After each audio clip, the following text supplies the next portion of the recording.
Very good.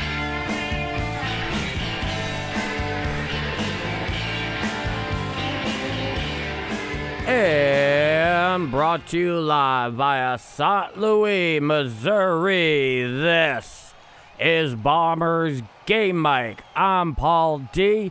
And tonight, the St. Louis Cardinals go north of the border to Toronto, or as the locals like to call it and insist on you calling it, Toronto, drop the extra T, to Rogers Center to face the American League East Toronto Blue Jays, who themselves are not having a pretty great year. They went and they had an incredible World Series run. They brought it to Game 7. They brought it into extras against the Dodgers. And it doesn't seem like much of the magic there is left. They've had some free agent departures. I would say mostly notably Bo Bichette, who has not done particularly well in his new digs down there in Queens at Citi Field. Not going to even pretend to be surprised by that. So they're a team that is desperately underachieving. And the interesting thing here is, however, is the starter they're tossing out there tonight is by no means one of those who's underachieving. That, of course, is the 30-year-old right-hander Dylan Cease, who started the All-Star game for the American League when the opportunity was declined by Cam Schlittler because he didn't want to pitch on his throw day, which I totally get. And that's the story there. So join the Game Mic roll call. Let me know where y'all are watching or listening from. Now, the starting nine here for the St. Louis Cardinals up at Rogers Center against the Blue Jays. Leading off at second base, the NL rookie sensation J.J. Witherell. Batting second in right field is Jordan Alexander Walker. Batting third at first base is Alec Burleson. Batting cleanup at DH tonight is Ivan Herrera. Batting fifth out in left field is Lars Nootbaar. Batting sixth at shortstop is Mason Wynn. Batting seventh out in center field, the lefty Nate Church. Batting eighth at the hot corner tonight is Jose Fermin. And batting ninth behind the dish is Jimmy Crooks.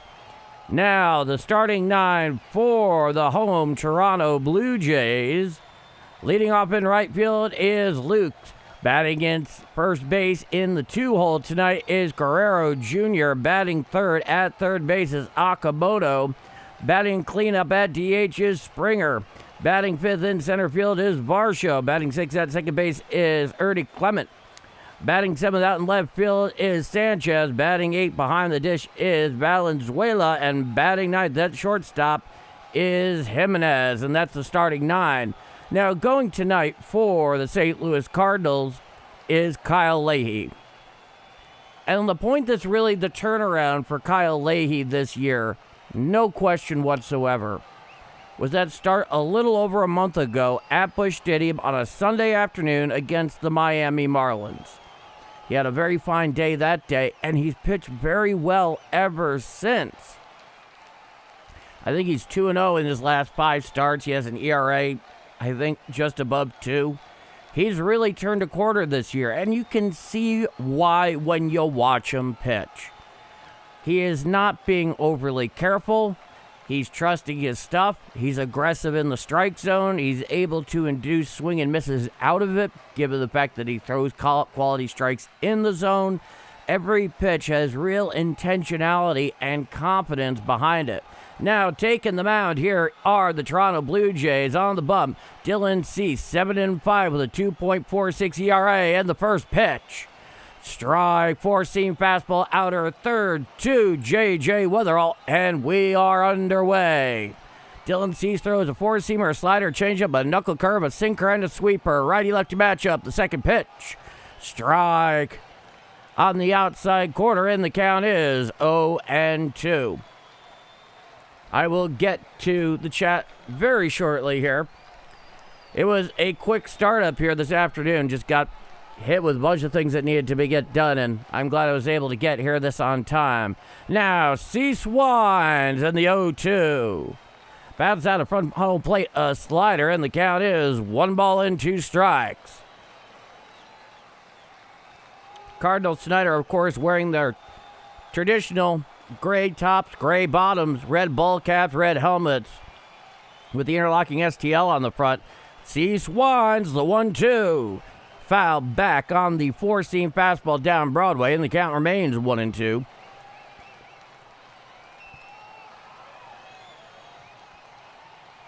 A very full crowd there at Rogers Center, formerly Skydome. Looking good. Clearly, Cards fans travel well. The 1-2. Hit on out there into left field. Going back is a left fielder in front of the wall. He makes the catch in front of the Home Hardware advertisement in left center field for the first out of the inning. Toronto Blue Jays. Sanchez in left, Varsho in center, Lukes in right, Okamoto at third, Jimenez at short, Clement at second, Guerrero Jr. at first. Valenzuela is behind the dish and battery mate to Dylan Cease, who's on the mound. That's the Toronto Blue Jays defensive alignment here tonight. They are wearing their Nike Connect jerseys, which are just basically like a really dark navy with a slightly lighter traditional blue for the Blue Jays with the letters and numbers. Here's the pitch. A slider away and out of the zone. The count is 1-0. Yeah, come closer there. That's nice. Perfect. Righty-righty matchup. Nobody on with 1 out. Now the 1-2 offering. Swinging strike on the slider away, and the count is 1-1. Jordan Walker's hitting .281, 22 home runs, 78 RBIs in 107 games, and .838 OPS. Been in a bit of a funk following the All-Star break. Cease looks in, catcher sets up on the outside corner. The 1-1 offering. Swinging strike on the slider down Broadway, and the count is 1-2. It's interesting in the case of Dylan Cease, because really, last year, but especially this year, is when he's really been able to put it all together. As well he should. He signed a $200 million plus contract with Toronto in the offseason. The 1-2. A slider down and away and out of the zone. Laying off that one was Walker, and the count remains 2 balls and 2 strikes.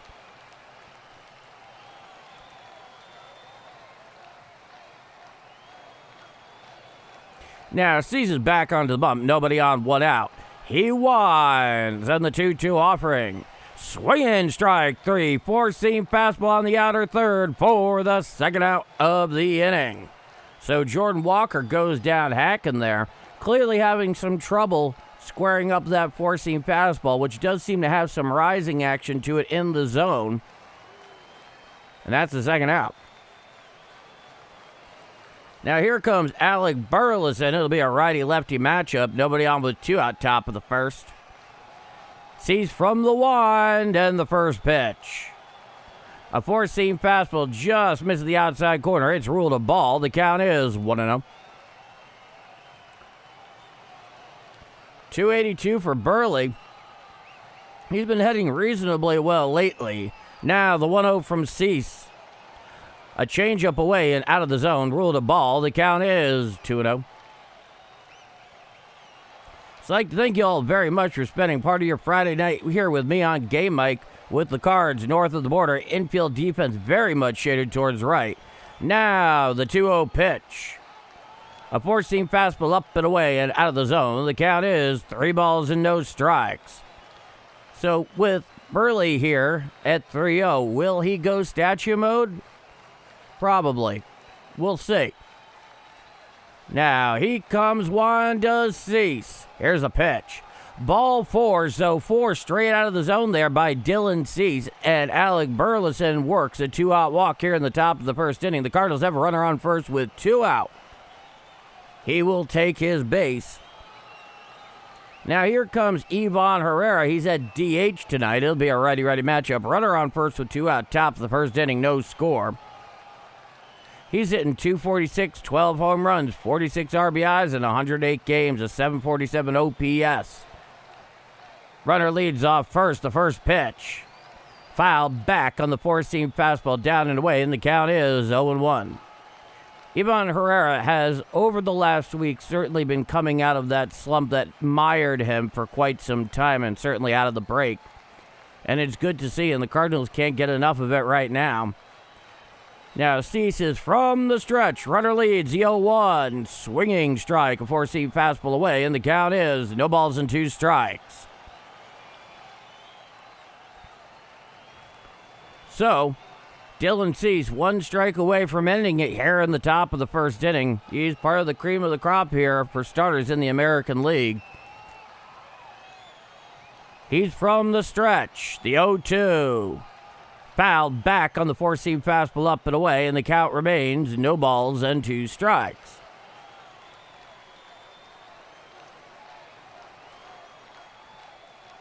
There we are. That's better. He gets back into the box. From the stretch is Cease. Burleson leads very, very shortly off first base. He holds. Now the 0-2. A slider away and clear out of the zone. It's ruled a ball. The count is 1-2.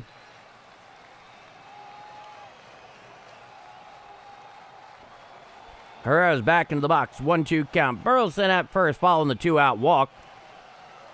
Herrera's in the box. Coming set is Cease at the belt. Now the 1-2. Swinging strike 3. Down hacking goes Herrera for the third and final out of the innings. No runs, no hit, 1 walk, 1 left on. After 1/2 inning of play, it is the St. Louis Cardinals nothing and the Toronto Blue Jays coming to bat. I'm Paul D, and this is Bombers Game Mic. Scoreless going bottom of 1. Let's go to the chat. All right. Starting off, let's get our leadoff hitter in here. Ronald Lyle, good evening from the Green Mountain State. Let's get back on track tonight and beat the Blue Jays. Make sure to like and subscribe. Well, thank you. Michael Bassan, go Redbirds. Win, win, win. Around 60 games left. Oh, yeah. Rush Dash, let's go. You know it, Rush. Jeremy Hodge, over 8 strikeouts for Dylan Cease tonight. Perhaps. He is coming off a complete game shutout of the Red Sox last time at Fenway Park, so he's doing pretty well for himself. Alan, how is Paul on this Friday game day? I'm fine. It was running a little behind schedule. I'm glad I got on here and get this thing up and running before first pitch. Let's go Cards, Rihanna. Cheers to that. Ethan, did anyone else see that Quinn Matthews is starting tomorrow against Toronto? I saw it too. Indeed he is. This is going to be his chance to break into the big leagues. We're going to see what happens real quick. This is going to be a great series. Go Cards win. I really hope so. All right. Won $25 on a lottery ticket today. Happy to be 7 and 5 today's numbers to go look for the Redbirds. Cheers to that, Philip. Okay. Well, here we are, folks. Oh, hi, Ethan. How's it going? Dojeball, hello from South Central Missouri. I'll get back to the rest in a moment. Now, here's Kyle Leahy, 7 and 4 with a 3.55 ERA, 34 walks against 88 strikeouts, a 1.34 ERA.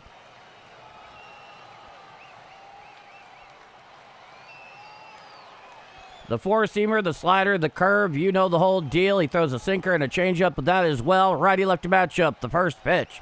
Fouled straight back there to Lukes, and the count is 0-1. So, with all the wonderful things I had to say about Kyle Leahy at the Open, let's see what he comes through on. Now, the 0-1. A changeup down and in the dirt, and the count is 1-1.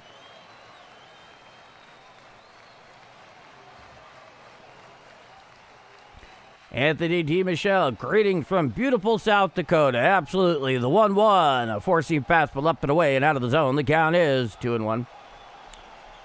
Okay, back to Dojewell. Hello from South Central Missouri, right on the Trail of Tears between the Mark Twain National Forest and the Ozark National Seed. The 1-2-1. Strike, slider on the outside corner, and the count is 2-2.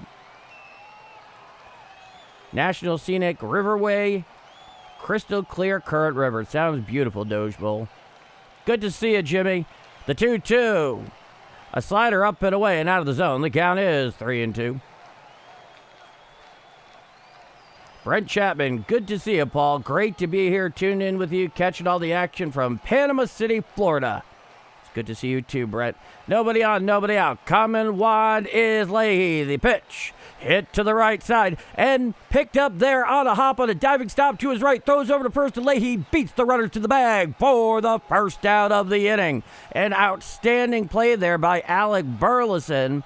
He managed to dive to his right, pick up the ball on a low hop, get to his knees. Leahy was covering. Leahy managed to get the throw in successfully, beat Lukes to the bag for the first out of the inning. Let's make sure he did, though. That was certainly the call. Yeah, he definitely did. So there's the first out. A very nice defensive turn there by both Burleson and Leahy. Very heads up. Defensive lineman for the Cardinals, Newton in left, Church in center, Walker in right, Fermin at third, Wynn at short, Weatherall at second, Burleson at first, Jimmy Crooks is behind the dish, battery mate to Kyle Leahy, who's on the mound, a sinker away, rule the ball. The count is 1-0 to Vladimir Guerrero Jr. It's a righty-righty matchup. Nobody on with one out. Coming wide is Leahy, the 1-0 pitch. Swinging strike on the sweeper away, and the count is 1-1.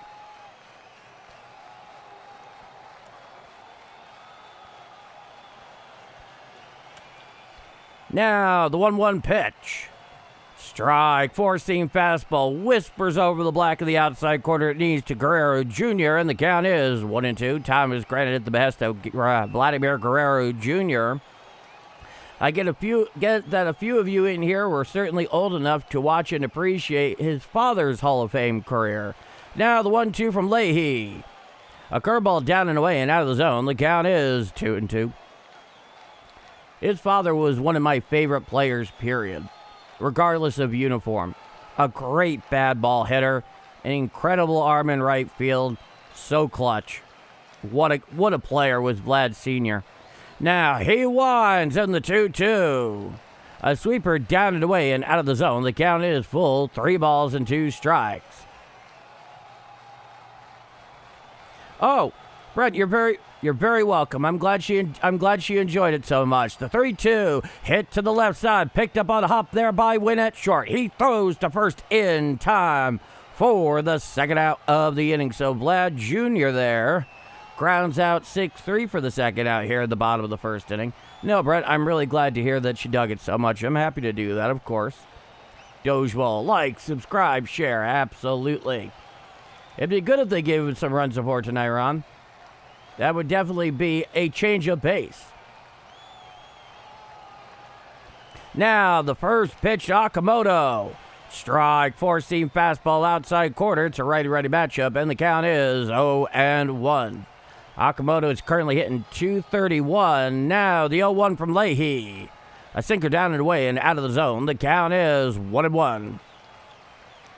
Kazuma Okamoto, .231, 24 home runs, 68 RBIs in 106 games, a .761 OPS.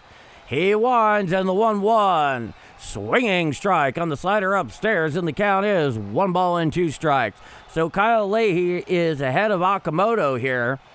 The question is, can he put the pitch up there that he can potentially swing and miss on? We shall find out together. Now he winds the 1-2. A curveball bounces way out in front of home plate, even on the grass in front of home plate. Counts 2-2. All right. Think of trading Ivan Herrera. I hope they don't. I'm very skeptical on those rumors myself, Eric. Now Leahy comes wide, and the 2-2. Fouled back on a sweeper away, and the count remains 2-2. I think he has 2 more years of team control after this one, and that would not be an easy bat to replace. Now, the 2-2 pitch. A changeup down and away actually gets past Jimmy Crooks there, goes all the way to the backstop, but nobody on, no harm, no foul. The count is 3-2. Yeah, Vlad Sr. had an amazing swing, Ron. It was like music. Now, the 3-2 pitch. Swinging strike 3. Down, hack, and goes Okamoto. for the third and final out of the inning. No runs, no hits, no walks, nobody left on. After one full inning of play, it is scoreless going to the top of the second inning. I'm Paul D, and this is Bombers Game Mic. Okay. Oh, Lars Nootbaar to the Astros. That would be an interesting turn of events, to say the least. I mean, it seems like at this point, either he or Dustin May are going to be the ones that have the highest price tag attached to them. I don't love the idea of trading Ivan Herrera unless you're getting a package that is deeply compelling. Simply because it's not necessary. There's no real expense. He's under team control for 2 more years, I think. It's not an easy bat to replace. He actually can be pretty clutch, as we've seen. And when he's hot, he is red hot. You know, the big bugaboo in his game is he just can't throw out runners when he is, playing behind the plate. That's his big thing. And whoever gets him is going to find that out if they don't know it already. Certainly their fans will very, very quickly. And then it's going to be all about his bat and his ability to make up for that deficit. My dark horse this season. Honestly, I haven't even given that much thought. Oh boy, that's a good question. Well, I think you could certainly call, well, to some degree, really. The Phillies are kind of a dark horse in a way because they had such a bad beginning, even though they've made up a lot along the way. I have to give that a bit more thought. Remind me about that. Come back around on that one. All right, we're back for the top of the second inning. Due up, the aforementioned Nootbaar righty-lefty matchup. The first pitch. Strike, 4-seam fastball outer third, about thigh high, and the count is no balls and 1 strike. On deck is Mason Wynn, and he's followed by Nate Church. Nobody on, nobody out, top of the second, and no score. The pitch. A 4-seam fastball, clear away, ruled a ball. The count is 1-1. Yeah, I think the Phillies are a pretty decent dark horse, like semi-dark horse, right? They're definitely in contention. The Marlins, maybe. The 1-1. A changeup up and away and out of the zone. The count is 2-1. Yeah, the Marlins could be that. Yeah.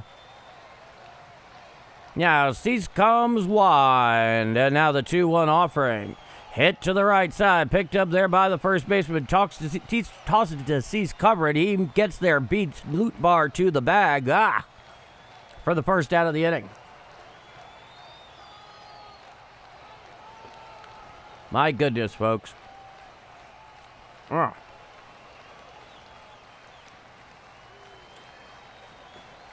Put that away. Now here is Mason Wynn. It'll be a righty-righty matchup. Nobody on, 1 out, top of the second inning, no score. Mason Wynn is back into the box. Now, coming wide is Cease. The first pitch to Wynn. A slider away and well out of the zone. The count is 1-0.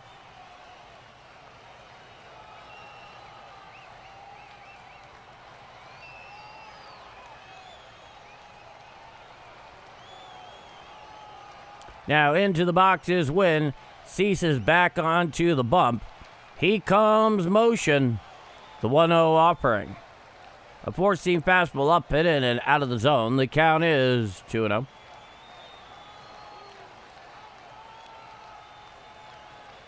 They're talking about trading Alec Burleson. Now that would be interesting. The 2-0 pitch. A 4-seam fastball upstairs. And the count is 3-0. Yeah, let's put it this way. At this point, ESPN the other day put it out there that the Cardinals are listening to offers for anybody but Walker and Weatherholt. The 3-0 pitch. Ball 4, so a 1-out walk worked by Mason Wynn. 4th straight out of the zone. Second walk tonight for Dylan Cease. And we have a runner on first with 1 out. Here comes Nate Church. It'll be a righty-lefty matchup.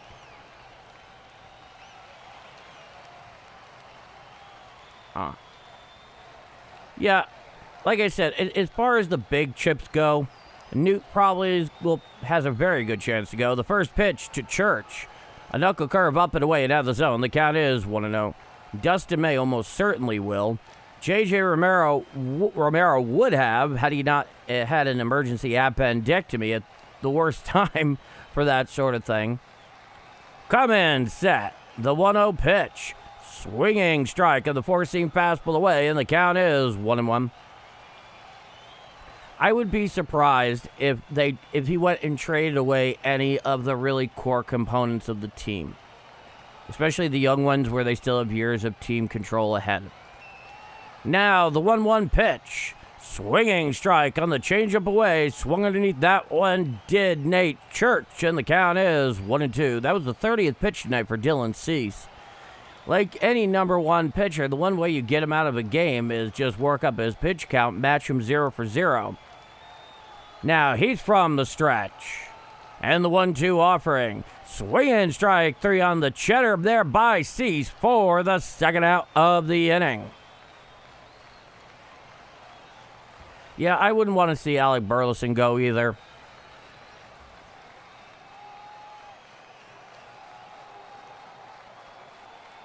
Now into the box is Jose Fermin. He's hitting .246, 5 home runs, 22 RBIs. 73 games this year. Runner leads off first with 2 out. Righty-righty matchup. The pitch. A sinker clear inside and out of the zone. The count is 1-0.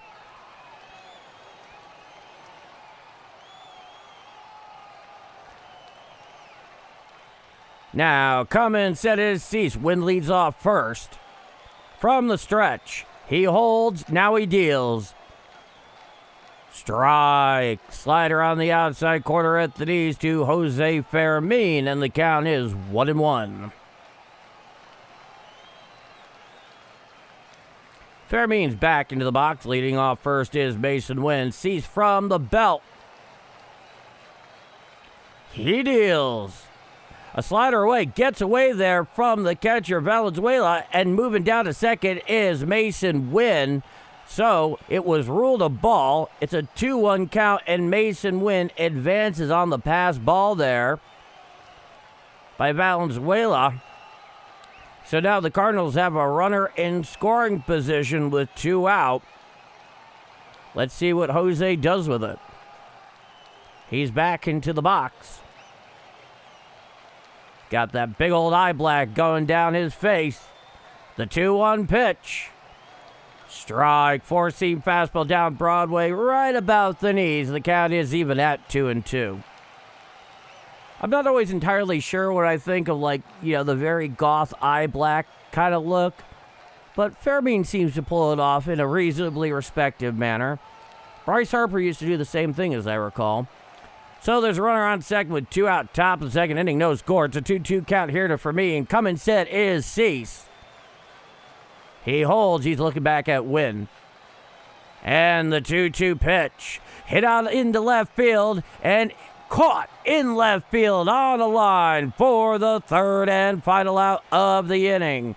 No runs, no hits, 1 walk, 1 left on. After 1.5 innings of play, it is scoreless going to the bottom of the second inning. I'm Paul D. And this is Bombers Game Mike. Let's go to the chat.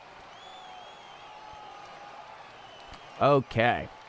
Only players out of the starting 9 that would be traded, in my opinion, would be Newt, Herrera, Church, doubtful, and any of the catchers.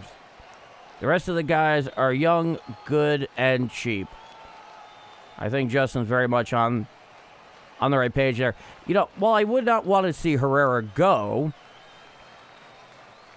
if the right price came about, I could be compelled.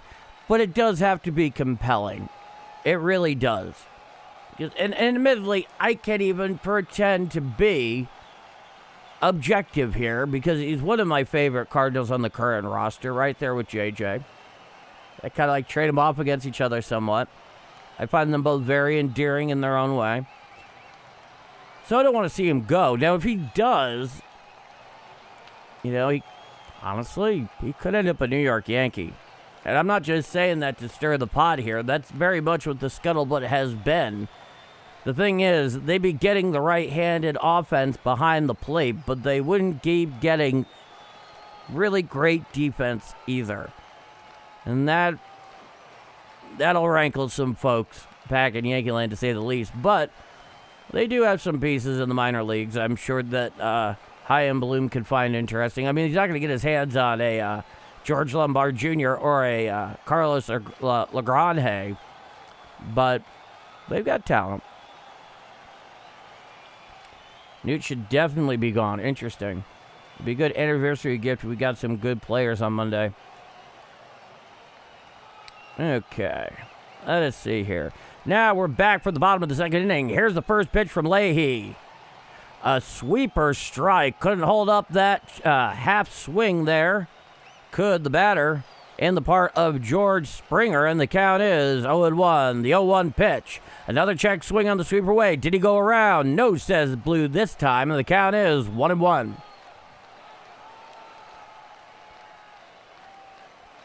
Completely agreed, Justin. Now, the 1-1 pitch to Springer. Strike, four-seam fastball, whispers over the black of the outside corner, knee high, and the count is 1-2 strikes. Leahy comes one, the 1-2 offering. A sinker well away and out of the zone. The count is 2-2. And everybody give a warm round of applause and congratulations to Justin Beasley, who is on the score bug tonight. Does such a great job at it. The 2-2 pitch. Foul tipped on the changeup off of Springer's foot. The count remains 2-2.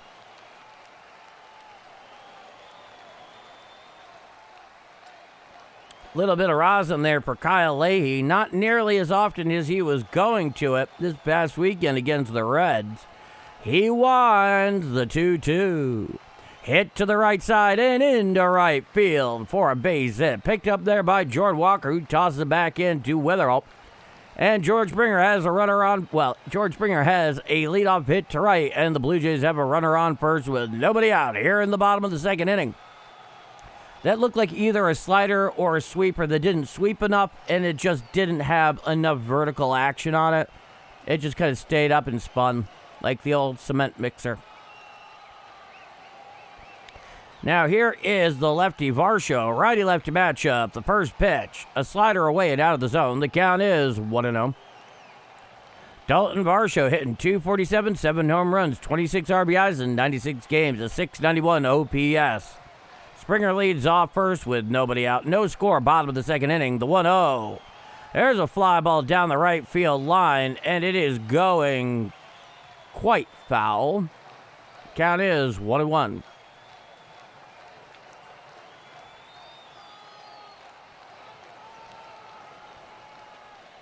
Varsho's back into the box.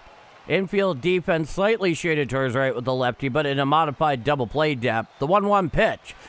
Foul down the first base side and out of play on the changeup down and in. Varsho just getting a little piece of that to stay alive. The count is 1-2. On deck is the second baseman, Ernie Clement. Started for the American League back in Philadelphia a couple of weeks ago. Now, from the stretch is Leahy. Springer reads off first. He holds at the Birds. The 1-2. Fouled back on the four-seam fastball upstairs. The count remains 1-2. The fans here are first raters. 100%, Philip. You know it.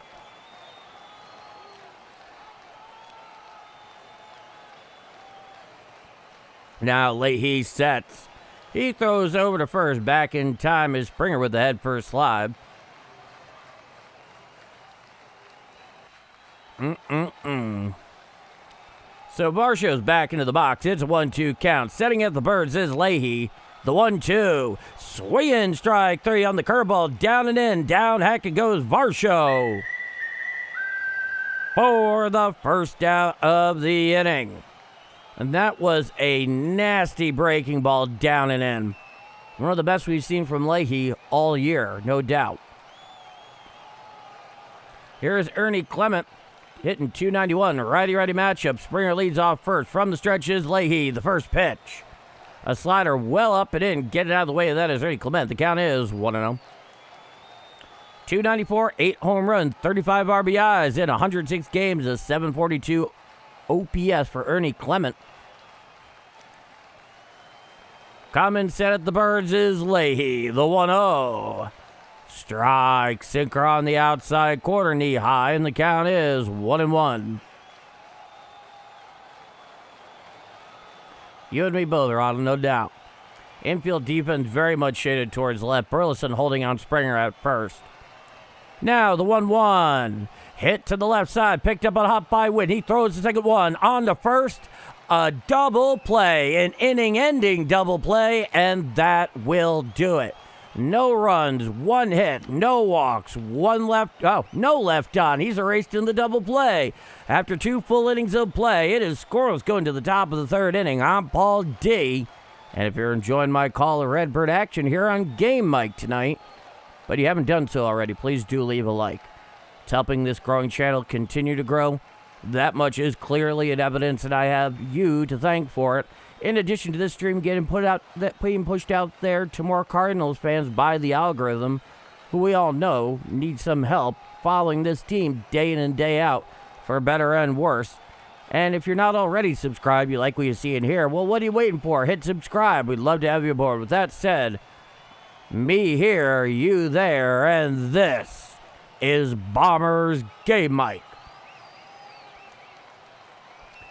A very timely double play. I like this. And something funny, I don't know if anybody else has noticed it, but Rogers Center's looking a little dark in the outfield. That's just me. Pardon me one moment.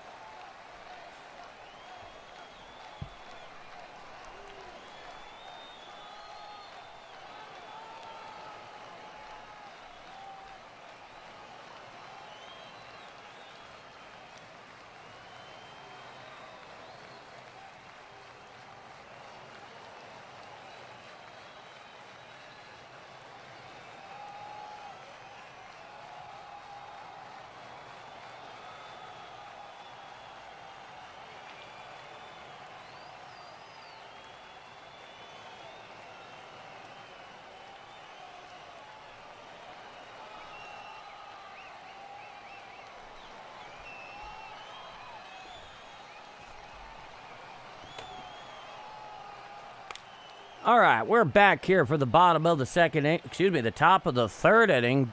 My apologies, folks. I had forgotten something. I have been waiting to do it until the commercial break.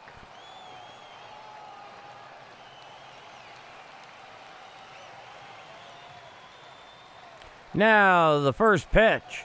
A 4-seam fastball up and away and out of the zone to the 9-hitter, Jimmy Crooks. It's a righty-lefty matchup. The count is 1 ball and no strikes.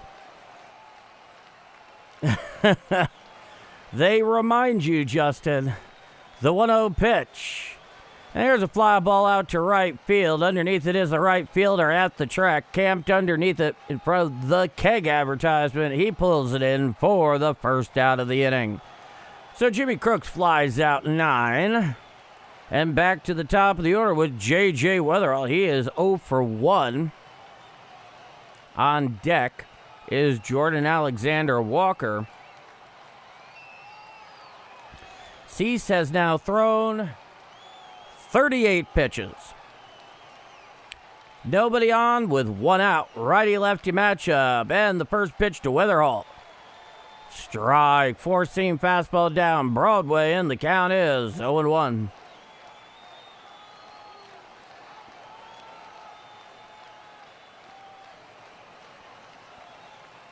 Now, looking in his Cease, he comes motion, and the 0-1 pitch.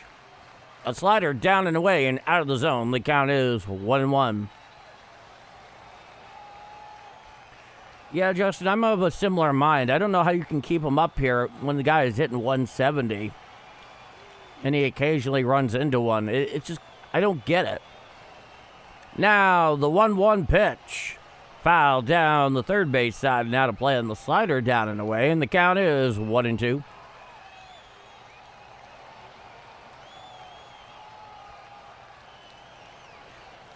So it's all scoreless here in the top of the third inning.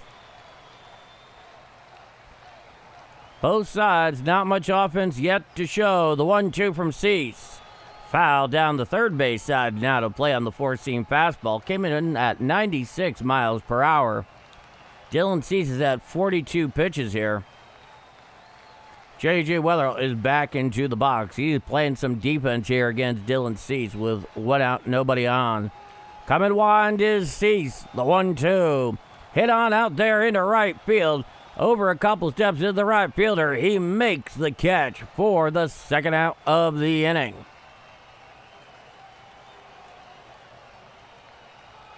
Yeah, Yoel is now in Baltimore. And here comes Jordan Walker with nobody on and 2 out top of the third inning. He's 0 for 1 with a strikeout. Down to 280, 22 home runs, 78 RBIs. Righty-righty matchup. Commons wind is Cease. The first pitch to Walker. Swinging strike on the sweeper downstairs. Swung over the top of that one did Jordan Walker, and the count is 0-1.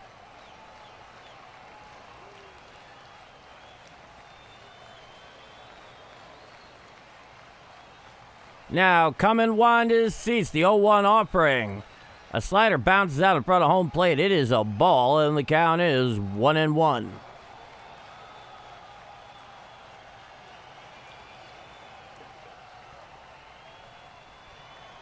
He's back into the box. It's a 1-1 count. Catcher sets up outside. The 1-1 pitch. There's a fly ball into shallow right field. Ernie Clement, he's underneath it. He calls for it. He makes the catch for the third and final out of the inning. No runs, no hits, no walks, nobody left on. After 2.5 innings of play, there is no score going to the bottom of the third inning up at Rogers Center in Toronto. For the first of this 3-game weekend set, I'm Paul D, and this is Bombers Game Mic. Let's go to the chat. Okay.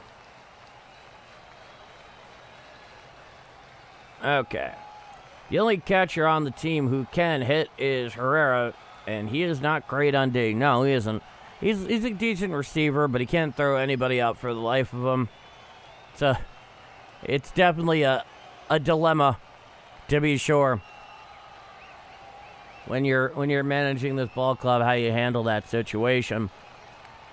But we'll see. Hey, it's Scott Reed, Biloxi, da-da-da. Go Cardinals. Cheers, Scott.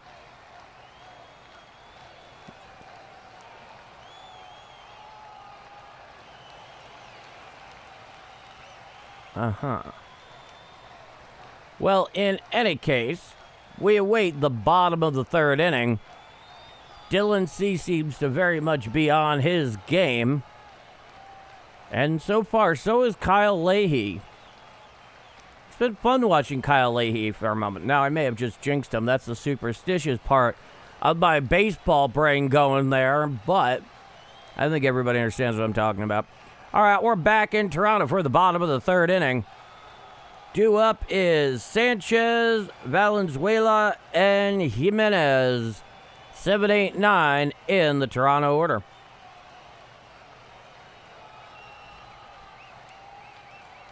And here we go. Kyle Leahy's on the bump. It's a righty-lefty matchup.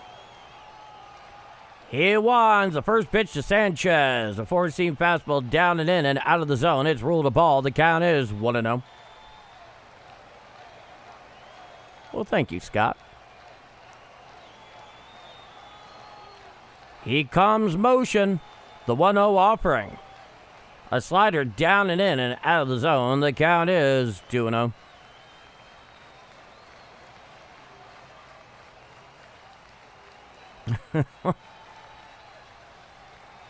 Oh, the Cats. They will make themselves known more as time goes on. The 2-0 pitch. Swinging strike on the curveball down and in, and the count is 2-1. Another very good breaking ball there by Kyle Leahy. He has really been using that to tremendous effects against the left-handers, like going towards their back foot in the box. The 2-1 pitch. Hit up there in front of home plate, picked up by Leahy. He throws to first in time to get him going down the line for the first out of the inning. So Sanchez grounds out 1-3 for the first out. Be safe, honey. Yeah.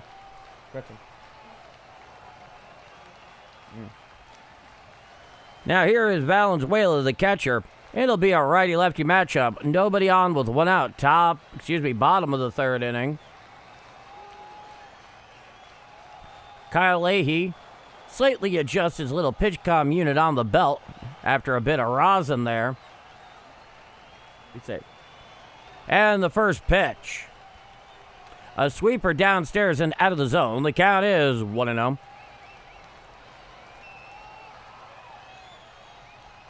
This is true, lead bird. The 1-0 pitch. A sinker down and in and out of the zone. The count is 2 balls and no strikes.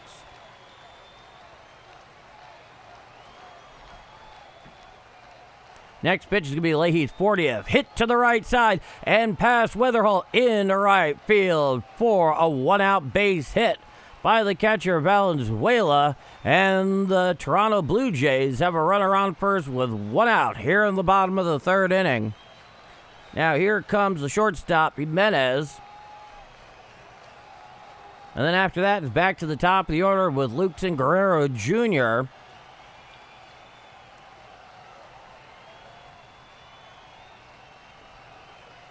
Now, come in, set is Leahy. He's from the stretch, the first pitch. Strike, sinker on the outer third, knee high, and the count is 0-1. Andres Jimenez, 228, 7 home runs, 41 RBIs in 103 games, a 620 OPS. He sets to the birds, does Leahy, the 0-1. And it gets past Jimmy Crooks there, and Valenzuela will go down to second. It is most definitely, I think it's probably a pass ball. And the count is 1-1 because it's obviously ball. So a runner on second with 1 out.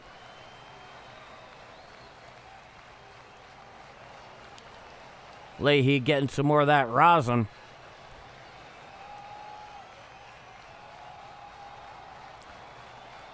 Now back in the box is Jimenez. Runner leads off second. Coming set is Leahy. He's at the birds, the 1-1.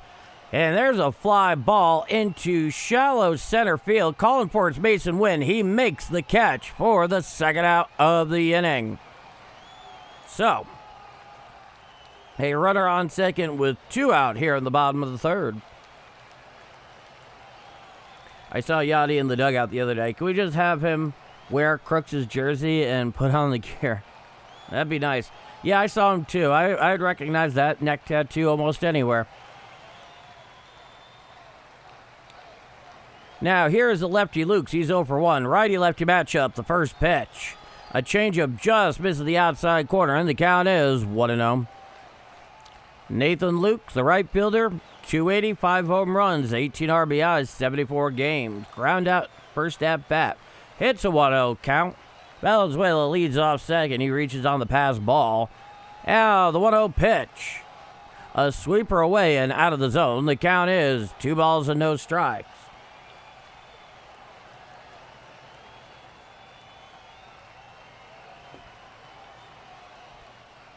Leahy looks in to Jimmy Crooks.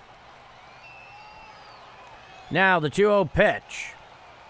A curveball just a bit too low on the inner third. It's ruled a ball, and the count is 3 balls and no strikes. On deck is Vlad Guerrero Jr.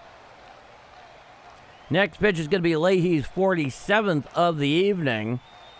And the 3-0. Strike, four-seam fastball down Broadway, and the count is 3-1.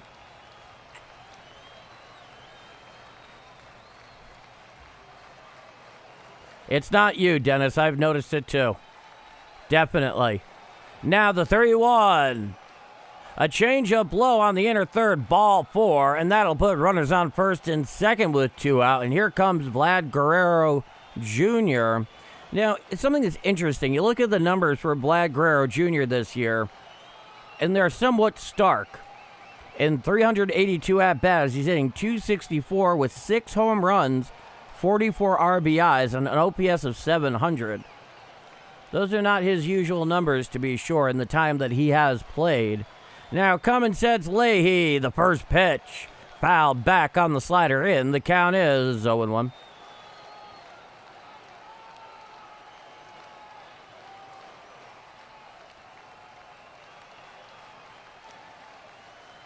That's an interesting question, Darren. I do remember you. I don't remember explicitly that you're a Cubs fan, but thank you for reminding me of that fact. I mean, the Cubs are playing the best baseball they have all year. The 0-1. Strike. Sinker on the outside corner, and the count is no balls and 2 strikes to Vlad Guerrero Jr. Do the Cardinals have a chance? It's hard to answer before August 4th, effectively. I'll give you a better answer in a moment. Now, he comes set. The 0-2. A curveball down and away and out of the zone. Guerrero Jr. not even remotely tempted. The count is 1-2. So the Cubs are definitely playing the best baseball they have all year. That's also the best they played the Cardinals all year. And you got to see what the Cubs look like when everything is clicking. And it's very impressive. I'm not going to pretend it isn't. Now, coming set is Leahy at the Birds. The 1-2. Hit to the right side. Picked up on Witherell on the ground. He throws to first in time for the third and final out of the inning. No runs and 2 left on. We go to the top of the 4th inning. No score. I'm Paul D. And this is Bombers Game Mike. The Cardinals haven't won a series since the end of the All-Star break. That's not a good sign. Depending on the team and how it's composed from here, from August 4th onward, would very much dictate my answer to you, Darren. Is it possible? Yeah, it's possible. And we'll see.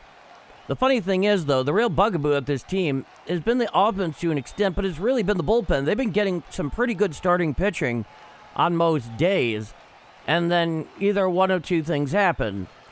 The offense comes up well short, or the bullpen comes up well short. And neither of those things do playoff teams make, at least not very often. But watching the Cubs when everything is clicking, they will be a very difficult out so long as they can maintain it in the postseason. Now, can their starting pitching match up with the likes of Milwaukee? Well, that still remains to be seen, of course. But that's my general take on it. Hopefully that's satisfactory to answer enough. Oh, no, Darren, I didn't think that at all. Not one bit. No, you're cool. Believe me, on the internet, when people want to be disrespectful, they tend to be far, far more overt. Believe me, I've heard some really, really awful stuff out there in internet land, including at myself from time to time. But these are the things. No, it was a good question. So the Cubs right now are doing a fantastic job. Will their starting pitching hold up in a 5 or 7 game series against a team like the Milwaukee Brewers? Very hard to say, but they're chippy. I mean, God, Alex Bregman, they could barely get him out that entire 4-game series. It's like every time it came up, he's like, oh, geez, here we go again. All right, we're back here for the top of the 4th inning, no score. Coming up is Burleson, Herrera, and Newpar. Righty-lefty matchup, the first pitch. Fouled down the third base side now to play on the knuckle curve up and away, and the count is 0-1. Oh, a screwball. Yeah, the screwball's kind of become a dead pitch in a way, but it has like siblings. The 0-1 pitch. Swinging strike on the changeup on the outer third, thigh high, and the count is 0-2. It's like a gyro ball. Well, here's the thing. There's a few different ways you can throw a screwball. But essentially, I'll make an interesting point here in a moment. The 0-2 pitch to Burleson. Head out into right field and in for a base hit. So a leadoff going out towards second is Burleson, and he is in with a stand-up double out there in right field. Lukes could not get to the gap in time. He picked it up right in front of the lip of the track. Going all the way there around first with Burleson thinking double the whole way. And he has a leadoff double for the Cardinals here in the top of the 4th inning with nobody out. So when you're throwing a screwball, the thing that really makes it kind of special is the pronation of the arm when they're throwing it, right? Now, here is Ivan Herrera. He's 0 for 1. Righty-righty matchup. The first pitch. Hit to the left side. Picked up there at short. Staying there at second is Burleson. He throws to first in time to get Herrera for the first out of the inning. And there's a number of other pitches that do that, like a circle change, right? There's a number of ways you can throw it. I threw mine like this. And when you do it, you do that same kind of pronation thing. The thing is, the reason I call them half siblings is because they don't have that same kind of like really demonstrative, clear arm side break that the screwball did. Now, here is Lars Nootbaar, righty-lefty matchup. And he is 0 for 1. Then the first pitch. Strike, slider on the inner third at the knees to Nootbaar. The count is 0-1. So, I mean, it still exists in certain forms, but not to the degree that we had with, like, a Christy Mathewson, the great Christian gentleman for the Giants screwball once upon a time. The 0-1.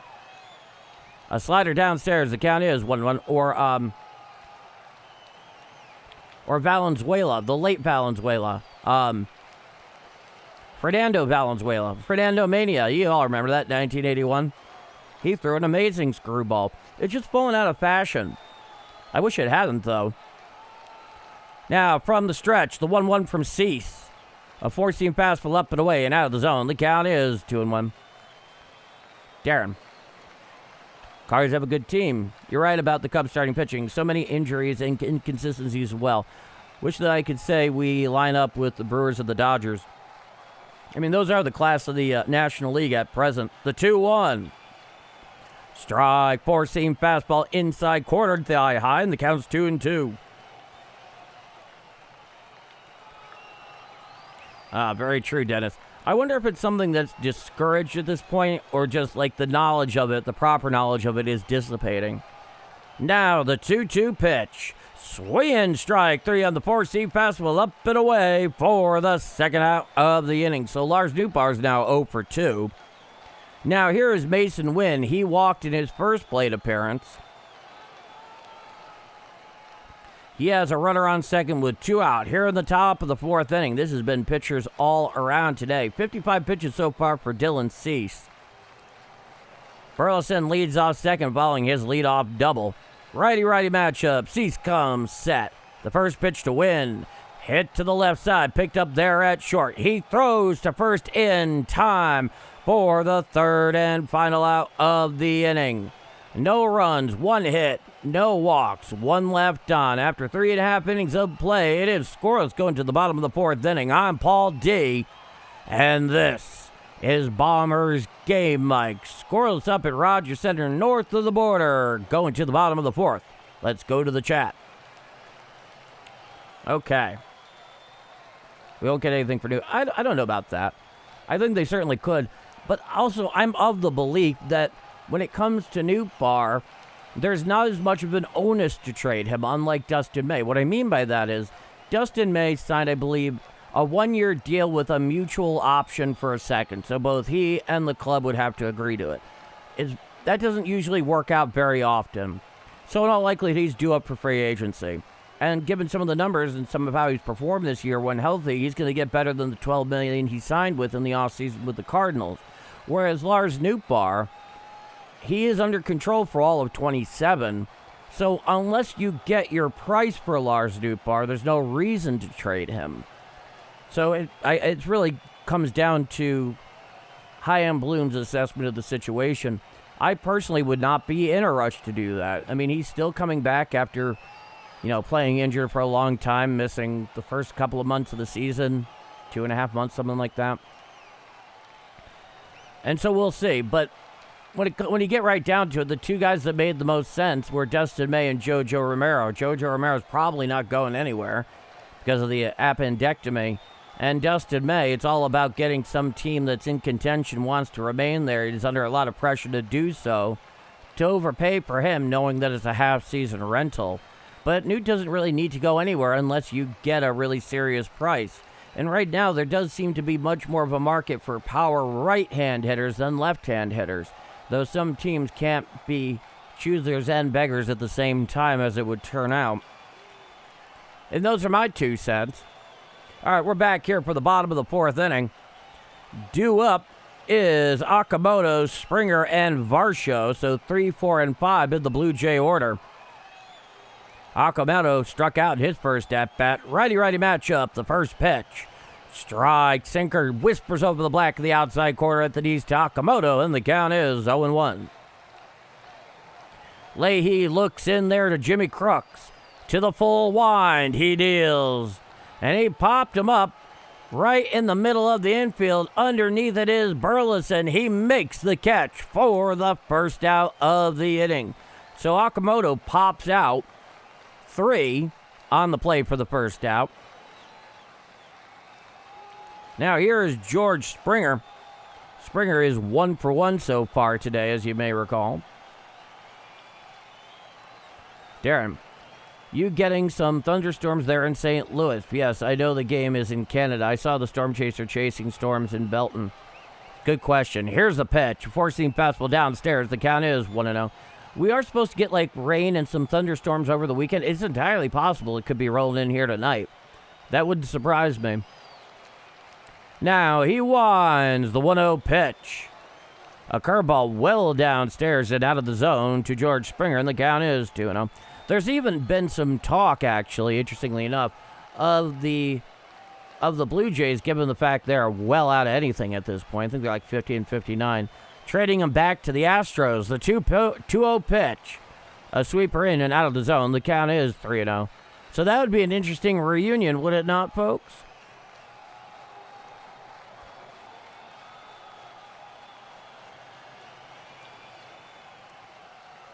Now the 3-0 pitch. Hit out there into right center field.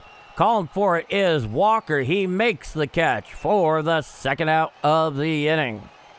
So a couple of quick outs here for Kyle Leahy. He has thrown 58 pitches so far. Been very effective, very economical. 2 things you really want out of a pitcher in the modern day.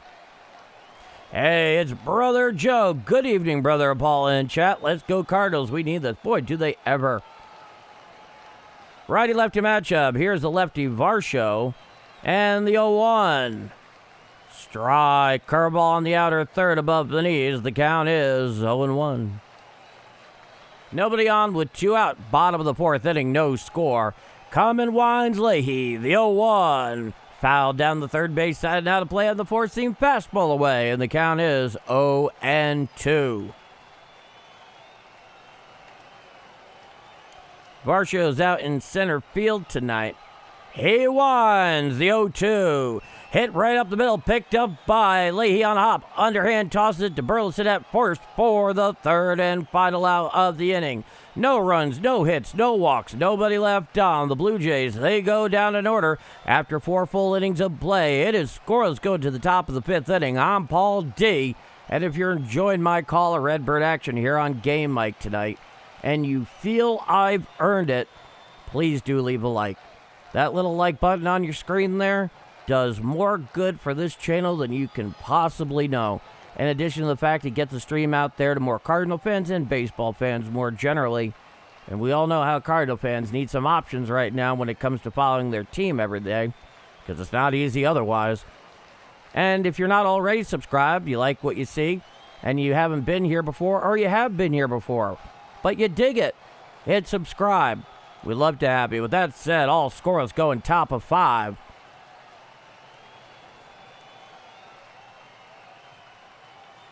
Okay.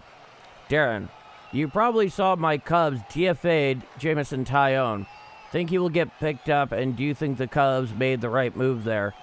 They probably did, in all likelihood. Honestly, I haven't sat down and watched much of Jameson Taillon since he left the Yankees, in which case that's largely where he resurrected his career.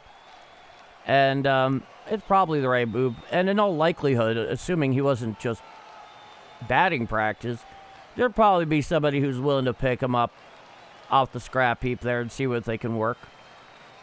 You know, if there's any last drops left in him, he still has value to major league clubs. And right now, every club is looking for all the value they can get. Okay. Ron Lyle, Paul D, our MVP. Oh, Ron. Thank you. Really.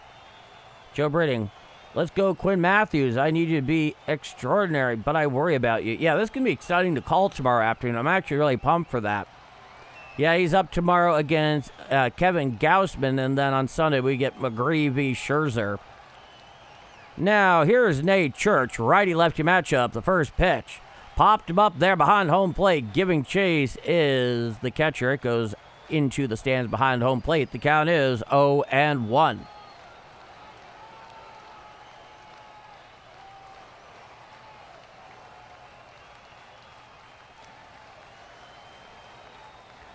Back into the box is Jimmy Crooks. Top of the fifth inning, no score.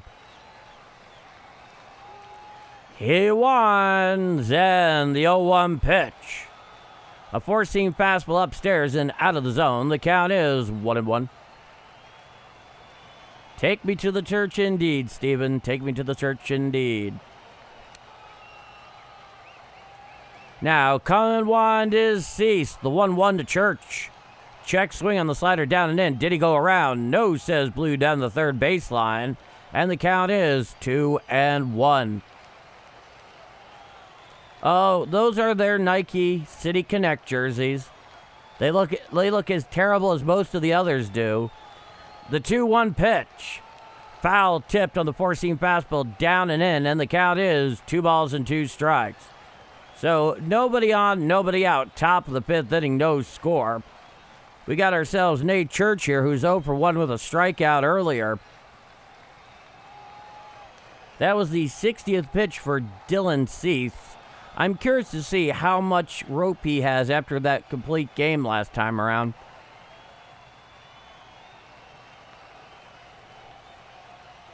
Hazelhood, Missouri. Cease is back onto the bump. He comes motion, the 2-2. A slider well down and in and out of the zone. The count is 3-2.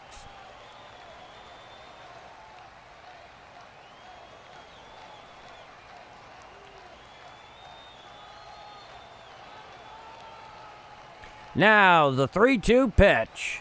Hit to the right side. Picked up. Oh, and it gets by the second baseman. Glove into right field. He tried to make a feet-first sliding stop, but it got past him, and now Nate Church is on first with nobody out here in the top of the fifth inning. Well, a little break there. Admittedly, he had to go a long way.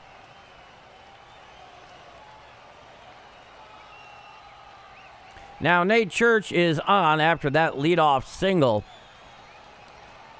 And here is Jose Fermin, righty-righty matchup. He is 0 for 1. From the stretch is Cease. Throwing over to first, back in time with the head first slide is Nate Church. We await the first pitch of the at-bat. Hi, honey. Thank you. Runner leads. Common set is Cease. The first pitch. There goes the runner. There goes the throw. Here's the throw. Here's the play. And he is... What's the call? He is safe at second. So Nate Church steals second there. The pitch is ruled a ball, so it's a 1-0 count. A very nice job there by Nate Church getting a big old lead. It was not a great throw. The shortstop had to bring it in, try to get it on a hop, but no dice. And the count is 1-0. Now, Jose Fermin has a runner in scoring position with nobody out. It's a 1-0 count. From the stretch is Cease. Runner leads off second. The pitch. A sinker well in and out of the zone. The count is 2-0. I will be sure to extend the greetings to her, Brother Joe. From the stretch is Cease. He deals.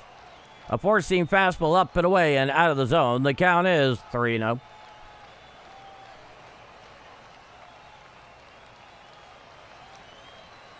.65 pitches here for Cease.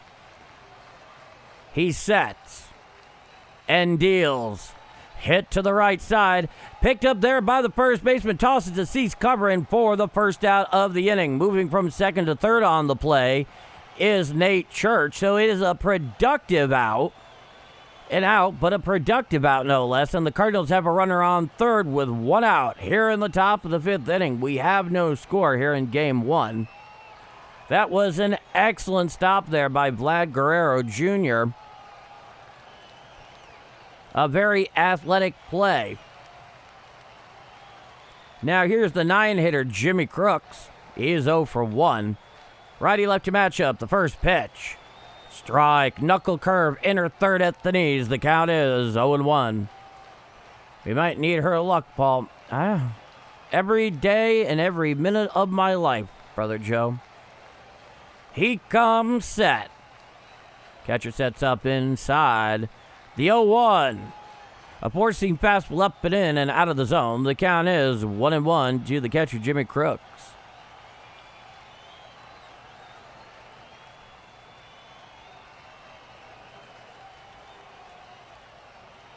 Now, from the belt is Cease. He deals. A four-seam fastball down and in and out of the zone. 96 miles an hour. The count is 2-1.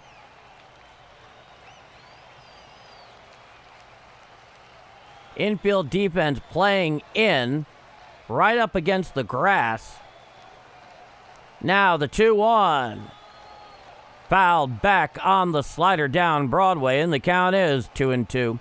So with the infield defense playing against the grass, in any ground ball right to him, it gives them a much better opportunity to cut down Nate Church on a play at the plate with no force.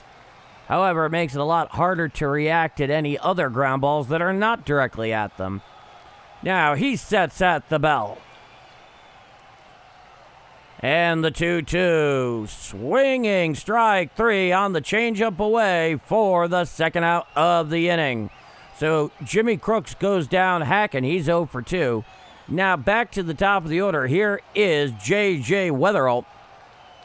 J.J. is 0 for 2. They're showing his solo home run yesterday from the bottom of the seventh inning that tied up the game all at 2. He admired that one for quite a while. It was a very long home run. Righty-lefty matchup. The first pitch to J.J. A slider down and in out of the zone. The count is 1-0.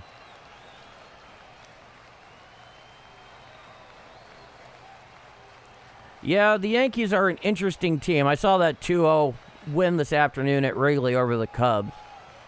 It tells you some interesting stuff. The 1-0. A four-seam fastball up and in and out of the zone. The count is 2-0. Will Warren just pitched his mind out. He threw out like 7 shutout innings or something like that. Their starting pitching, healthy, is very good, which makes them immediately competitive. Otherwise, it's very much the Punch and Judy version of their lineup with all three of them gone. Now, the 2-0. A slider down and away and out of the zone. The count is 3-0 to J.J. Weatherall. And that's really going to be the challenge for the Cardinals come Monday, Tuesday, Wednesday, are those starting pitchers. Because they're most definitely going to run into Cam Schlittler, which is going to be something to behold, to say the least. Ryan Weathers, and then I think Adam Warren again. So I don't think they're going to get Cole. I think Rodon is still on the shelf. He comes set. Now the 3-0. Ball 4 on the slider, down and away. So the Cardinals have runners on first and third following the 2-out walk by J.J. Weatherall. And here comes Jordan Alexander Walker. He's 0 for 2. It'll be a righty-righty matchup. Greetings to you, Jimmy Otero. Joshua Baez has 32 home runs in AAA. Let's go. Can't wait to see that dude whenever he gets up here. Must-see TV to be sure, Brother Joe. All right, on to the bump is Dylan Cease. No score, top of the fifth inning. Runners on first and third with 2 out. Here is Jordan Alexander Walker. 75 pitches here for Dylan Cease in 4 2/3 innings of work. He's looking in nice and hard and steps off the rubber, so we get to wait another moment or so.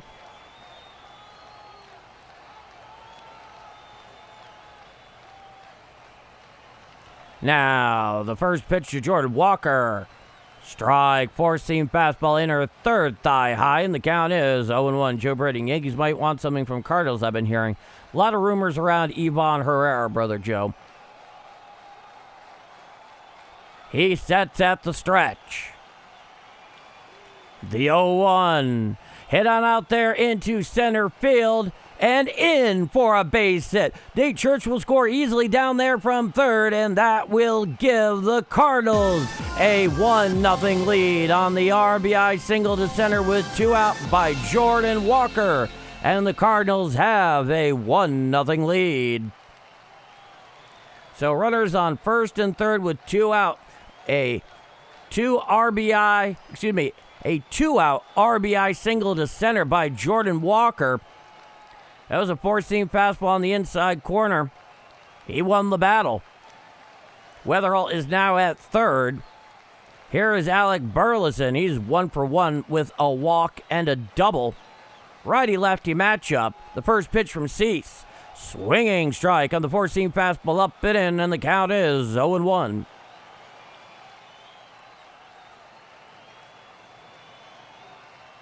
Well, they're definitely going to be selling, but they may acquire some useful major league pieces for the remainder. It's really hard to know. Now, the 0-1. Knuckle curve strike on the outer third at the knees to Alec Burleson, and the count is 0-2. Next pitch is going to be Dylan Cease, 80th. And he quickly steps off the rubber. But that's my answer to you, Darren, is that they're definitely going to be selling some things. But some of what they get in return, especially if we're talking like a couple of bullpen arms, that'd be really nice. They could slot in there, maybe make that performance a little bit more consistent from time to time. He comes set. Runners lead. The 0-2 to Burley. Check swing. Does he go around? Yes, he does on the slider. Down and in for the third and final out of the inning. 1 run, 2 left on. We go to the bottom of the 5th inning. It is 1-0 Cardinals up there at Rogers Center against the Toronto Blue Jays in this first game of the 3-game weekend set. I'm Paul D, and this is Bombers Game Mike. 1-0 Cardinals going bottom of 5. Let's go to the chat. Okay. About time for Walker, indeed. It's been a tough stretch for him. Anyone I do not want to see them trade. Well, I don't want to see him trade Ivan Herrera. I don't. I think it'd be very hard to replace. But that he has a very steady bat. And I think he has still more that he can offer in the longer run. And he still has, I think, 2 years of control left. So that would be one guy. Another name that gets thrown around from time to time is Riley O'Brien. And I think they have him under control until 2030, which is interesting for a 31-year-old reliever. And, it's not that I wouldn't necessarily be against, say, dealing a Riley O'Brien in the offseason. It really depends, Jared, on what Chaim Bloom would get in return. If he gets a king's ransom in return, that would be one thing. But I wouldn't want to see Herrera go, unless the price is really, truly right on Lars Nootbaar. There's no reason to trade him right now unless you can get your price. Jojo Romero would have been nice, but that does not seem to be happening in all likelihood. They made it clear nobody listen to anybody but for Walker and Wetherall, and that's probably a good place to start. Whatever it is, I can tell you what I want is I want near ready major league caliber talent pitching that has control for a number of years. That is the most valuable currency of all of baseball. And you get the right price there you go. Now the first pitch from Leahy, a curveball down and away and out of the zone to Ernie Clement. The count is 1-0. Nobody on, nobody out. Bottom of the 5th inning, 1-0 Cardinals. They took the lead on the RBI 2-out single from Jordan Walker in the top of the 5th. Here's the pitch. A sinker just misses the outside corner. The count is 2-0. Here comes one. The 2-0 from Leahy. Strike, slider on the outside corner at the knees. The count is 2-1.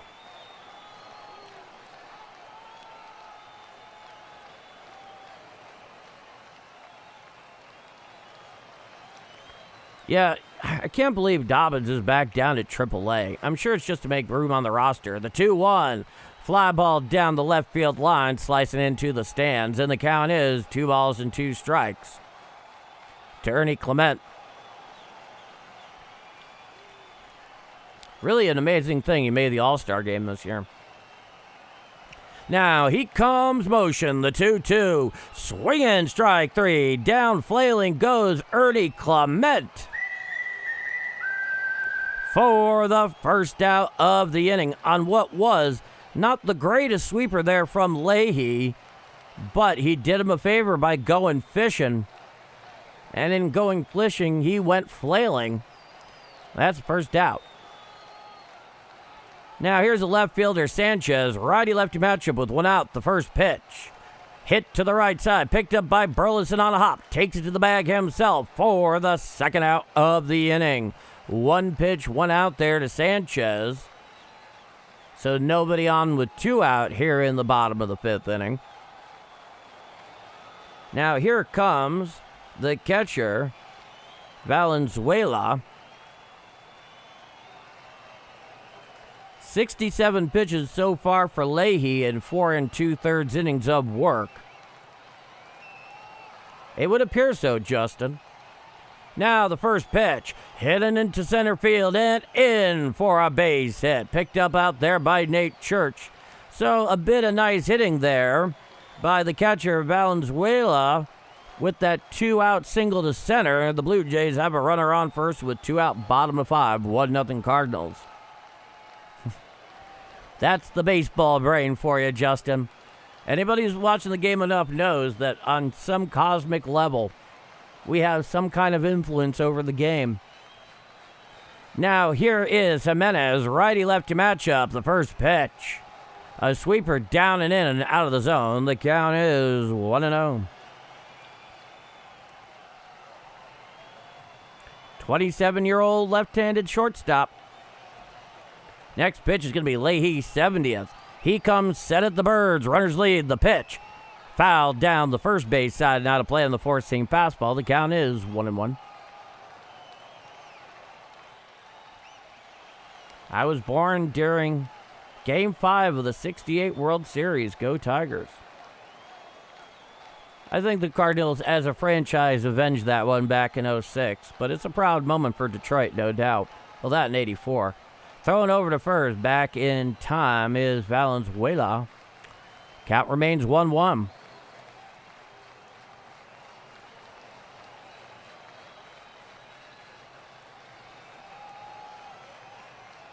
Ooh, that's an interesting question. Now, the 1-1 pitch. Foul tipped on the changeup low, and the count is 1-2 strikes. Andres Jimenez. I like them when they're fully healthy, Darren. That is the Braves, for those who didn't see the question. They can be very good. And Chris Sale, he definitely has a number left in his chamber before his day is done. He's had a very nice year for Atlanta. And, getting Ronald Acuna Jr. back healthy, that's a big deal. Runner leads off first, the 1-2. A curveball down and in the dirt. Blocked very well there by Jimmy Crooks, and the count is 2-2.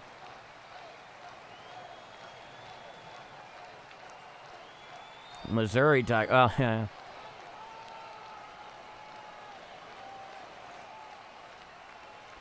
Now, he comes, set does Leahy.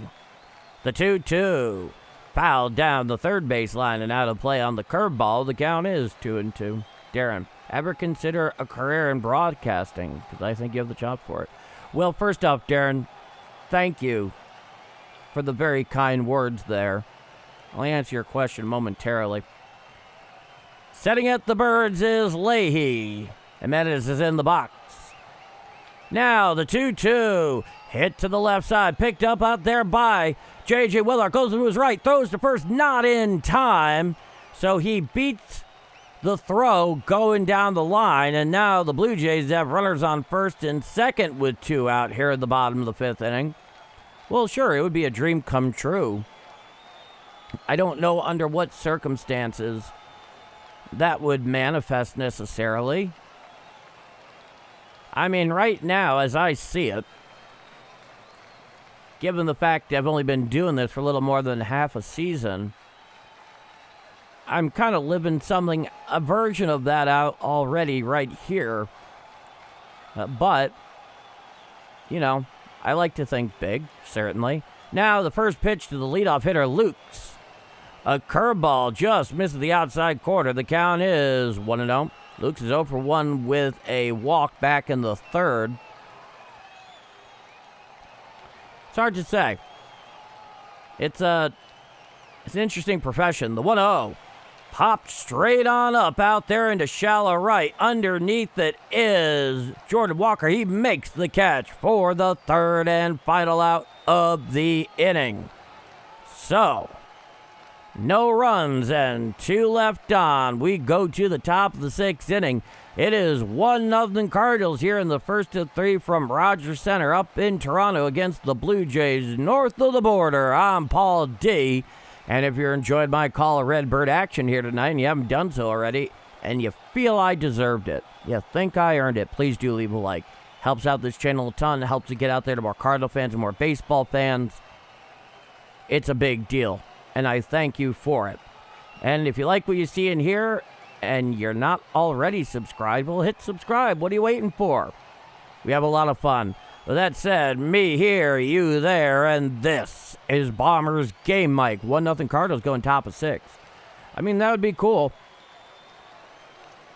But, you know, all I can really do in that respect, Darren, is just keep honing my craft. Keep coming here day after day, you know. I'm extraordinarily fortunate because Game Mike has developed an amazing community of Cardinal fans and baseball fans more generally that come back day after day that are just a absolute pleasure to spend time with.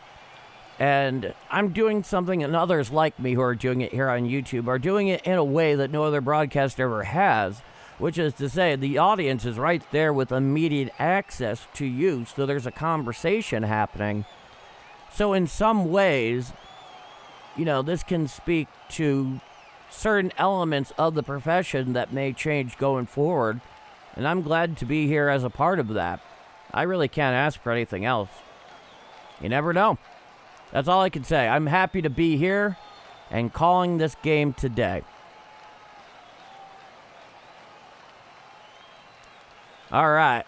Stepping into the box is the DH tonight, Ivan Herrera. He is 0 for 2 here against Dylan Cease. Out for his 6th frame of work. It's 1-0 Cardinals top of the 6th inning. Righty-righty matchup. The 81st pitch from Cease. Swinging strike on the slider away, and the count is 0-1.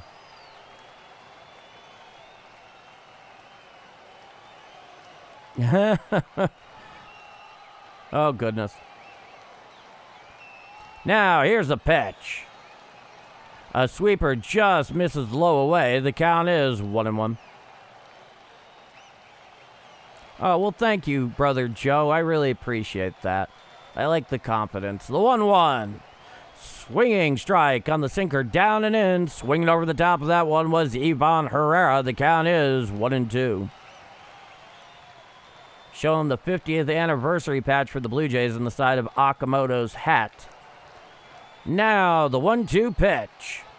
A four-seam fastball up and away. Check swing. Did he go around? No, says Blue down the first baseline. The count is 2-2.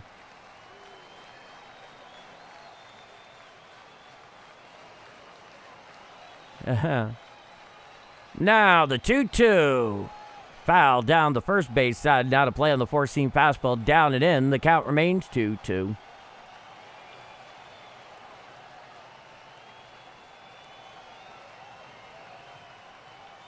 Yeah, the Bears to Indiana. That has to sit with me for a little while. The 2-2 pitch. A four-seam fastball down and in and out of the zone. The count is 3-2. Nobody on, nobody out. Top of the 6th inning. 1-0 Cardinals. Came on a 2-out single in the top of the 5th by Jordan Walker. Now the 3-2 pitch. Hit foul down the third base line and out of play on the slider. And the count remains 3-2.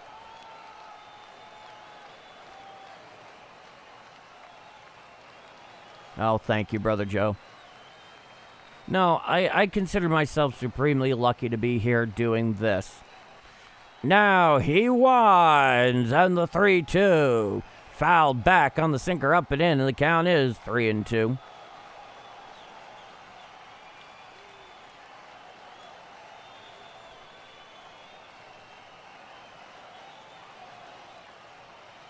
Yeah, I obviously have a great deal of interest in the Bears. They're one of my 3 teams. Now the 3-2 hit to the right side, picked up there by Vladimir Jr. well wide of first, covering is Cease. He takes the throw, beats Herrera to the bag for the first out of the inning. Yeah, pretty much all of Northwest Indiana belongs to Chicagoland. I think they're the only part of Indiana that's not in the Eastern time zone, as I recall, and that has everything to do with commuting to Chicago. So nobody on, 1 out. Here's Lars Nootbaar. He's over 2. It'll be a righty-lefty matchup. This will be the 90th pitch for Dylan Cease. He comes wide. The first pitch to Newt.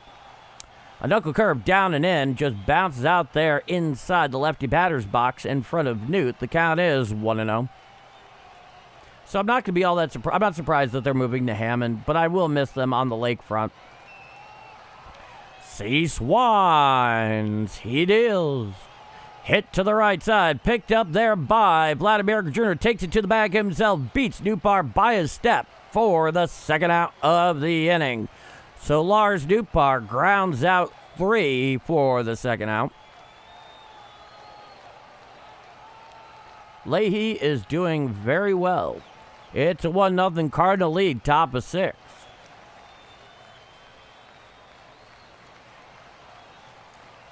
Now, stepping into the box is Mason Wynn. He was granted time temporarily. He steps into the box. I mean, Soldier Field hasn't been the same since they landed the spaceship on it back, like, between 01 and 03. Now, the pitch from Cease. Strike, sinker down Broadway. The count is 0-1. It's a righty-righty matchup. Nobody on, 2 out, top of the 6th inning, 1-0 Cardinals. Mason Wynn has walked and grounded out. Now, the 0-1 pitch. Fouled straight back on the four-seam fastball upstairs, and the count is no balls and 2 strikes.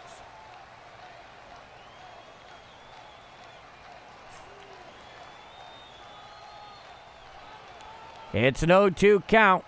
Cease comes wide, and then the 0-2 offering. A four-seam fastball clear upstairs, 96 miles an hour, and the count is 1-2. That was the four-seam fastball.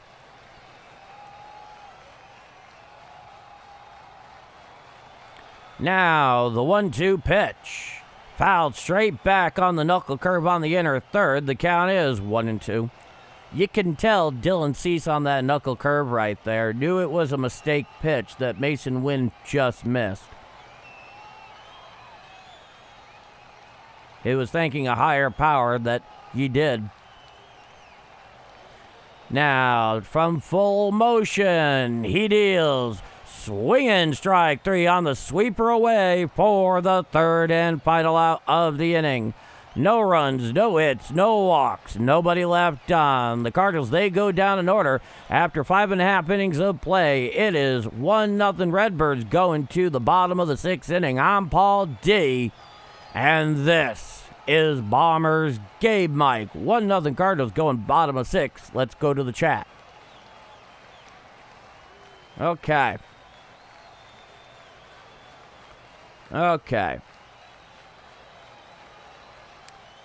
The reason they want to build a stadium in Indiana is the land is dirt cheap, pun intended. That's definitely part of it. I'm sure there's some tax incentives in there that Illinois doesn't want to throw in. For a long while, I thought they were going to end up in Arlington Heights, which would have made sense, though that's, Lake County real estate can be a bit more on the pricey side, but they still acquired it, I think.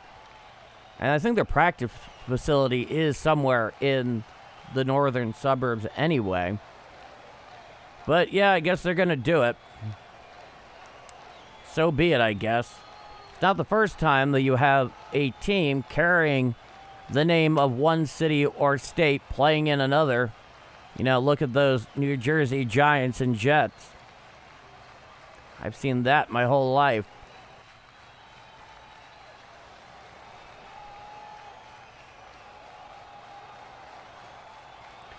So far, Kyle Leahy has been doing a fantastic job for the Redbirds on the hill tonight. He's really showing us something here. 5 innings pitched, 4 hits, no runs, 1 walk, 3 strikeouts. That's pretty darn good. Due up for the Blue Jays in the bottom of the 6th is Guerrero Jr., Okamoto, and Springer.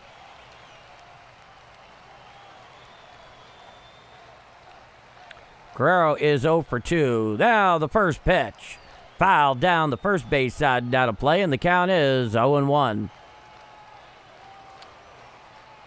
Kyle Leahy, the pitch he's thrown the most tonight is the slider, followed by the changeup, the sinker, and the sweeper. He's only thrown 1 4-seamer. The 0-1.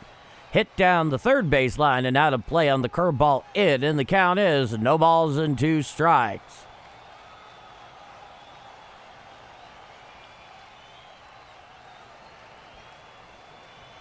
Guerrero is back into the box. He's down 0-2 to Leahy, who comes motion and deals. There's a fly ball out to left field. Going back is Lars Nootbaar. He plays it off the base of the wall. He throws it on in. Going into second is Vladimir Jr. with the hook slide, head first slide safely.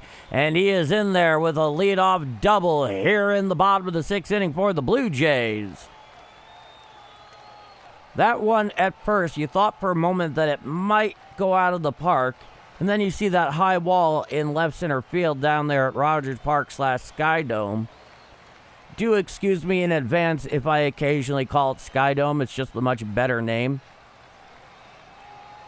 And, okay, it hit about 2/3 of the way up on the wall, up against the Hancock advertisement on the wall. So a runner on second, nobody out. Bottom of the 6th.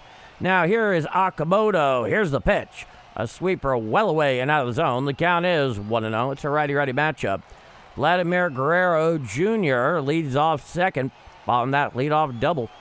1-0 Cardinals here, bottom of 6th. Leahy sets at the Birds. The 1-0. Strike. Slider on the outside corner at the knees. The count is 1-1.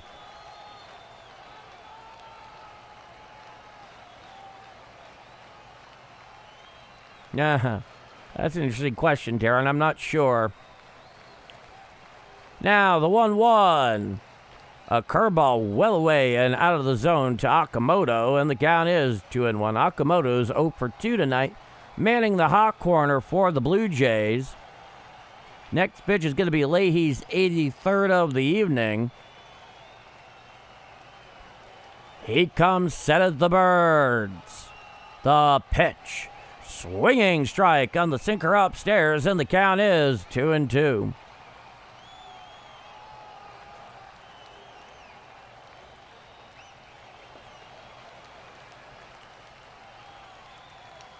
Now, coming set is Leahy.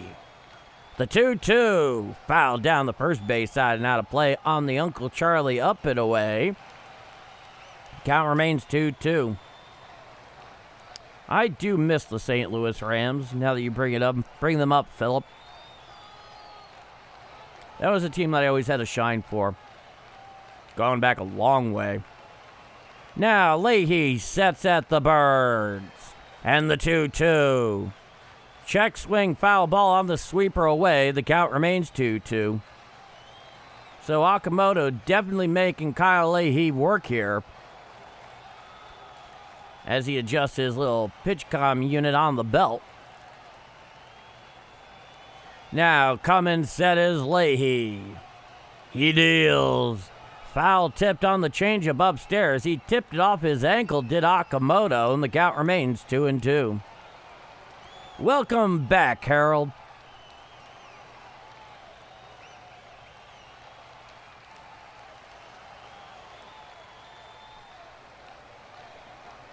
Guerrero, he leads off second. Now, coming set is Leahy. The 2-2. A slider well away and out of the zone. The count is 3-2. The lefty Justin Brule getting hot down there in the Cardinal bullpen. Runner on second, nobody out. 1-0 Cardinals, bottom of the 6th inning. Coming sets Leahy. 3-2 to Okamoto. Hit to the left side and in for a base hit. Coming around third, scoring easily is Guerrero Jr. Picking it up out of there in the corner is Lars Nootbaar, and Okamoto has himself a 1 RBI double, and the Blue Jays have now tied it all up at 1 here in the bottom of the 6th inning. That looked like a slider that failed to slide and then just went cement mixer. Middle. Okamoto knew exactly what to do with it. So we're all tied at 1. And now it looks like something's going on in the center of the infield. Okay.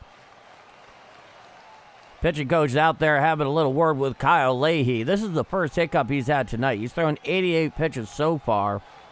He's definitely kept the Cardinals in this game.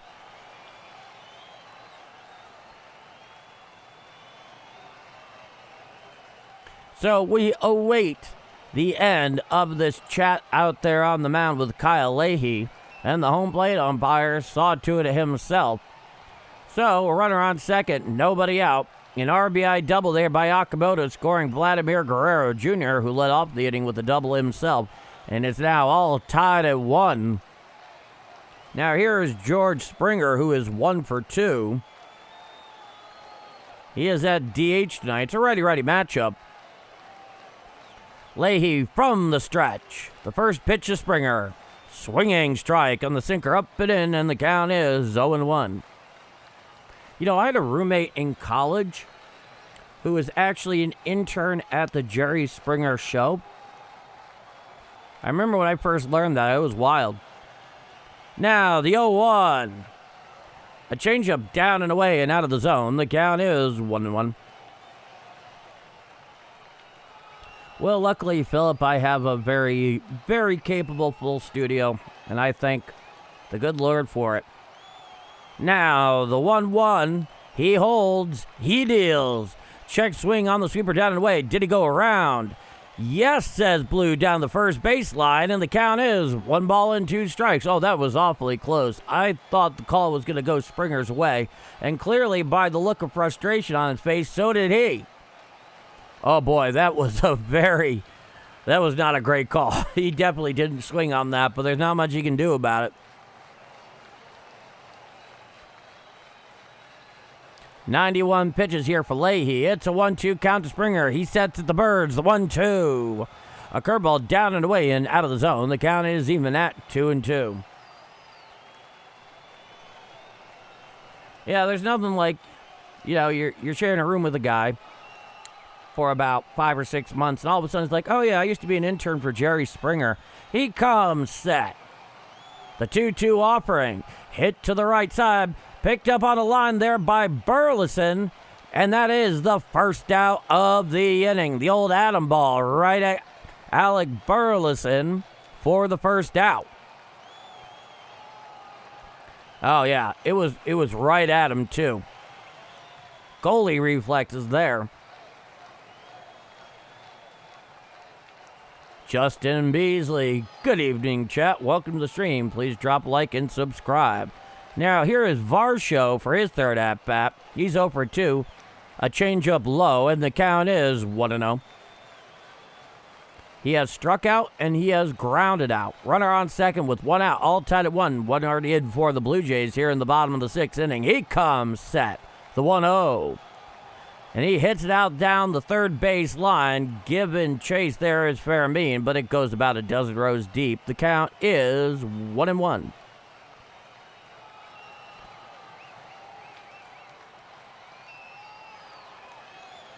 17 away from 100, are we, Justin? All right. Yeah, please, if you feel I deserve it, you're enjoying yourself, please do hit that like button. Now, coming set at the Birds is Leahy. He deals. Fouled back on the slider upstairs. The count is 1-2.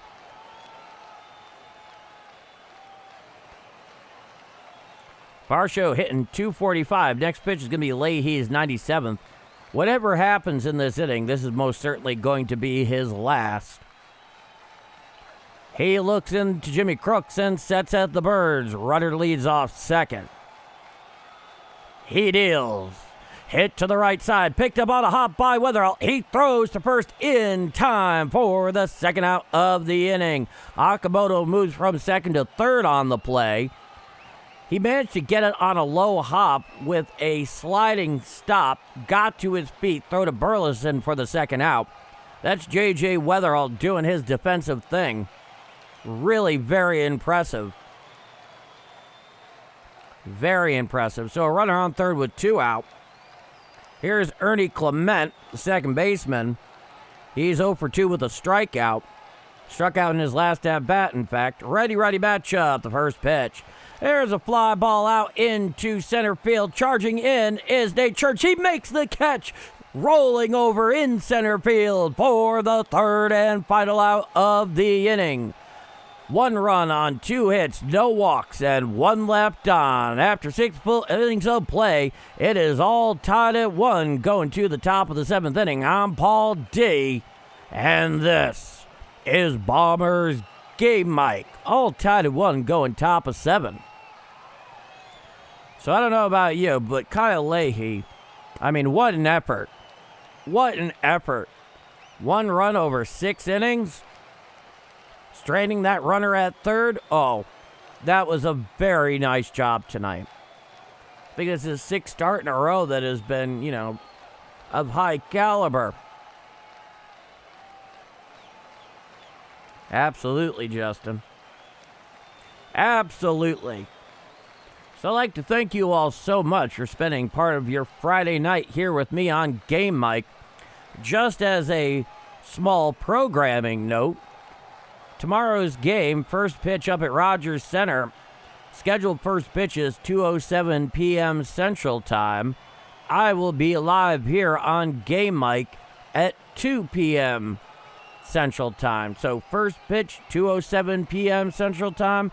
I'll be here on Game Mic with the play-by-play live stream at 2 p.m. Central Time. Hope to see you all there. Now, due up for the Redbirds in the top of the 7th inning is Church, Fairmean, and Crook, so 7, 8, 9 in their order.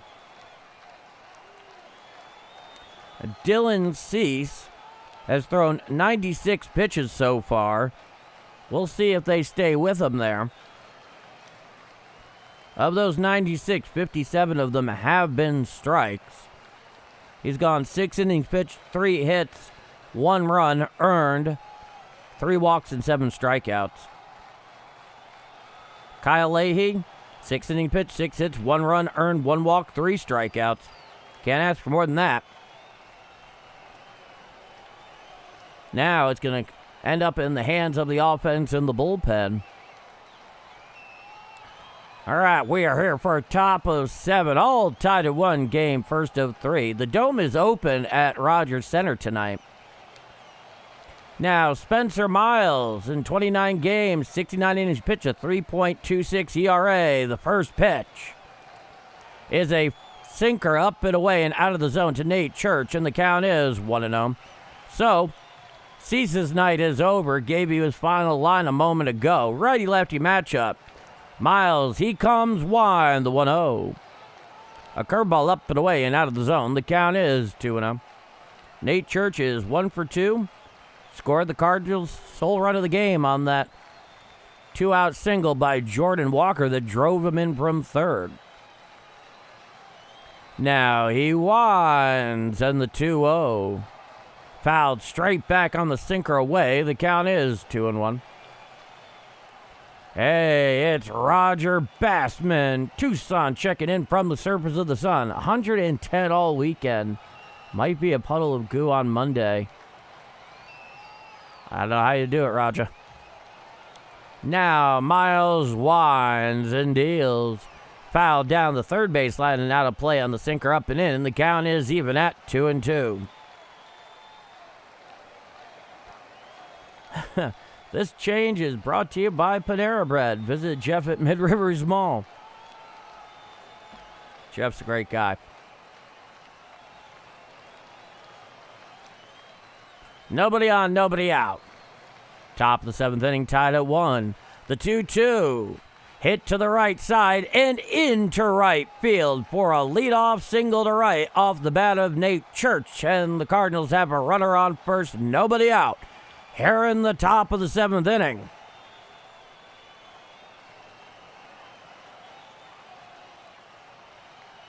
Oh, that's interesting. Yes, he is, Justin. Yes, he is. Now, here's Jose Fermin. He's 0 for 2, a line out and a ground out. Be a righty-righty matchup against the righty Miles, who's gotten plenty of miles on his arm in this 2026 season. The first pitch, a sinker down and away and out of the zone. Clock 96 miles an hour. The right hand of Miles, and the count is 1-0. Nate Church leads off first. From the stretch is Miles, the 1-0. Strike, sinker on the outside corner below the belt to Fermin, and the count is 1-1. Nate Church did have that steal earlier, very well set him up to score that run. Now, from the belt is Miles, 1-1 to Fermin. Strike, sinker on the outer third, a little below the knee, something of a generous call, but it's not being challenged. The count is 1-2. You'll notice teams have become a lot more conservative in terms of picking their spots. Time is granted by the home plate umpire at the best of Jose Fermin, picking their spots using ABS challenges.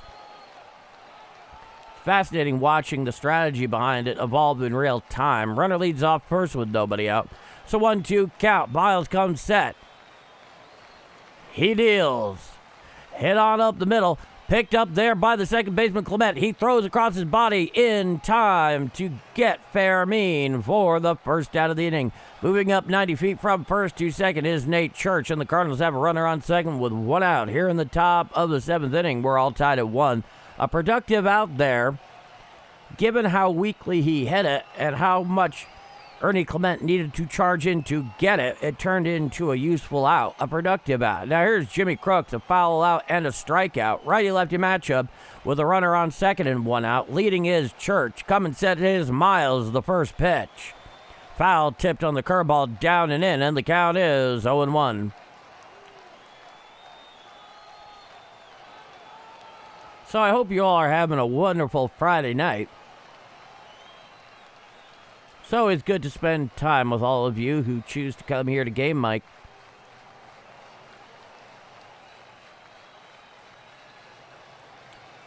Oh, Justin, not just you and me both. I've been calling for him to go down to AAA for a while now. He comes set. The 0-1. Strike, curveball the outside corner at the knees. The count is 0-2.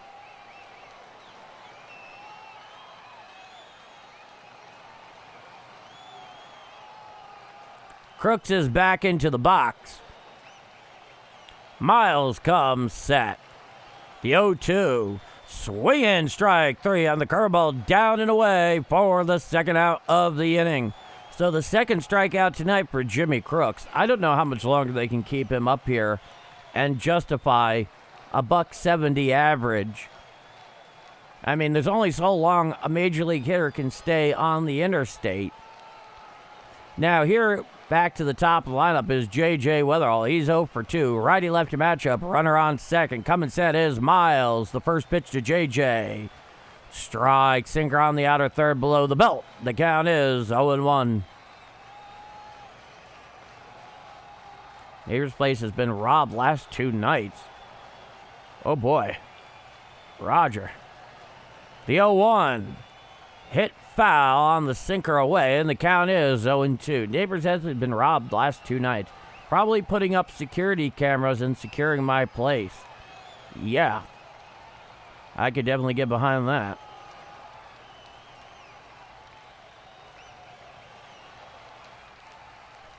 So there's a runner on second with 2 out. Top of the 7th inning, all tied at 1. It's an 0-2 count here to J.J. Weatherall. 14 pitches so far for the righty Miles. JJ's back in the box. Miles comes set of the belt. Catcher sets up inside. The 0-2. A slider well down and in and out of the zone. Laying off that one easily was Weatherall. The count is 1-2. This season with 2 strikes, JJ's hitting .204, 3 home runs, 9 RBIs, a 31.9% K rate. Okay. Now, coming set is Miles. The 1-2. Swinging strike 3. Down, hacking goes J.J. Weatherall for the third and final out of the inning. No runs, no hits, no walks. Nobody left on. Actually, no runs, 1 hit, no walks, 1 left on. Got to get out of that habit after the last couple of days. It is all tied at 1 going to the bottom of the 7th inning. I'm Paul D, and this is Bombers Game Mike. Let's go to the chat.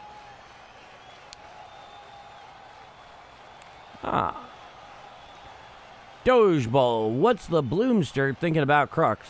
Well, whatever he thinks, he doesn't seem to be sharing it with the public at the moment. And certainly not yours truly. I've texted him. I'm playing with you, Doge. I don't know. I think it has a lot to do with the fact that Ivan Herrera in some ways is something of a liability defensively, given his inability to throw out runners. But I'm not going to even pretend for a moment that Jimmy Crooks has been some great revelation defensively behind the dish. So, the fact that he's still here, he's willing to give him quite a bit of rope. We'll see is the best answer I can give you. So we're going to the bottom of the 7th inning, tied at 1. Tight game here, another one. 3rd day in a row. Give you a hot condition. Crooks hit .283 in the minors. Yeah. That really shows you just how much of a leap it is between the two. All right. See who the Cardinals are going to here. They're going to Justin Brule, the left-hander. 29-year-old left-hander. 47 games, a 0-0 record, a 3.61 ERA, and 52 1/3 innings pitched. 38 strikeouts, a 1.36 whip.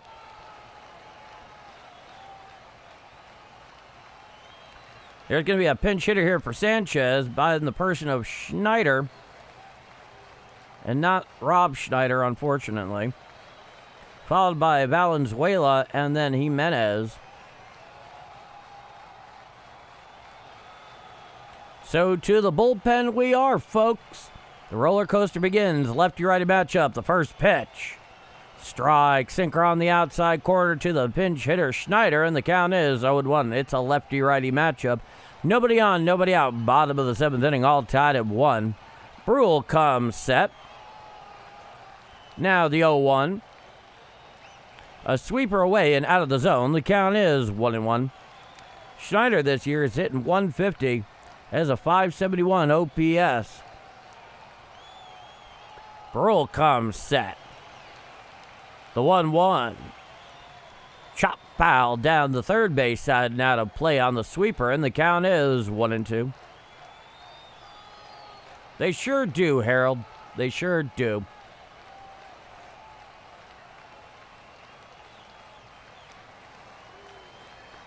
Schneider's back into the box. Adjusts his helmet, takes a couple of windmill practice swings.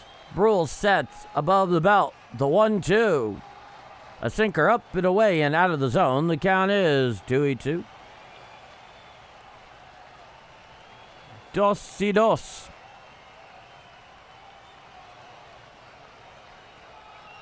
Now Brule sets and Brule deals. Foul tip. Goes rolling behind home plate. Just got a piece of that slider at the end of the bat, did Schneider, and the count remains 2-2.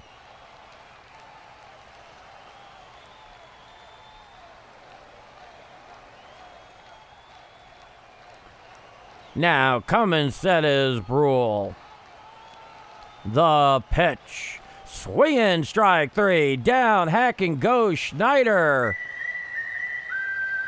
for the first out of the inning.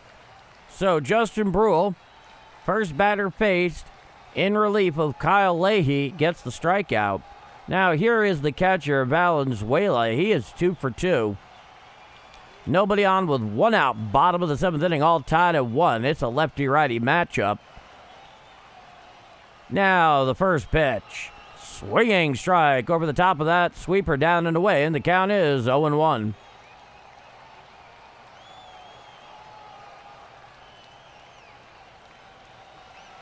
A couple of singles tonight for the Toronto catcher. He deals a changeup down and in and clear out of the zone. The count is 1-1.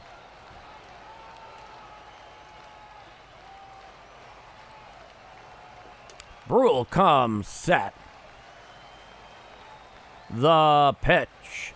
Swinging strike on the sinker down and away, and the count is 1 ball and 2 strikes.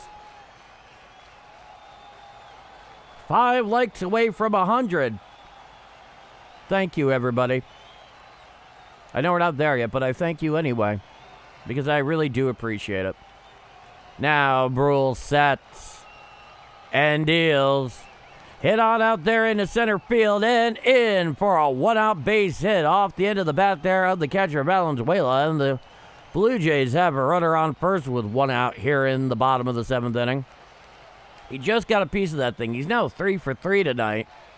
So credit where credit is due. Just got a blooper out there into center field. Now here's the 9-hitter, Jimenez. He's 1 for 2. It'll be a lefty-lefty matchup. Runner leads off first with 1 out. Coming sets Brule. He deals. A sinker down and in. Getting out of the way of that one was Jimenez, and the count is 1-0.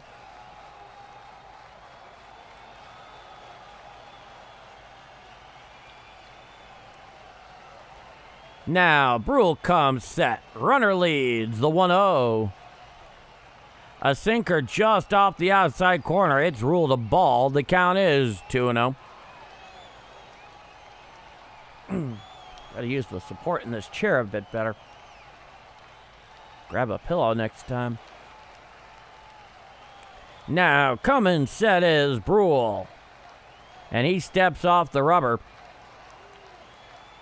Picks up the rosin bag. Wants a bit more traction on this. Now he comes set. Runner leads off first. The 2-0. Hit foul down the first baseline and out of play on the sinker. The count is 2-1. Well, that remains to be seen, Roger. I hope not. Okay. Now, Brule comes set. The 2-1 offering. Strike. Sweeper on the outside corner, and the count is 2-2.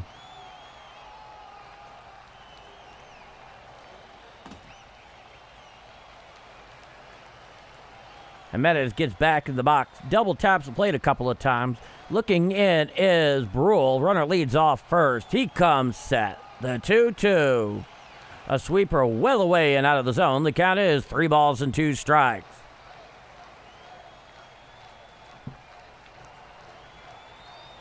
So it's a full count with a runner on first and 1 out. Coming set is Brule. Jimenez is in the box. Here's the pitch. Hit to the right side. Picked up by Burleson, who boots the ball, and everybody's safe. He had to go well to his right to get the ball.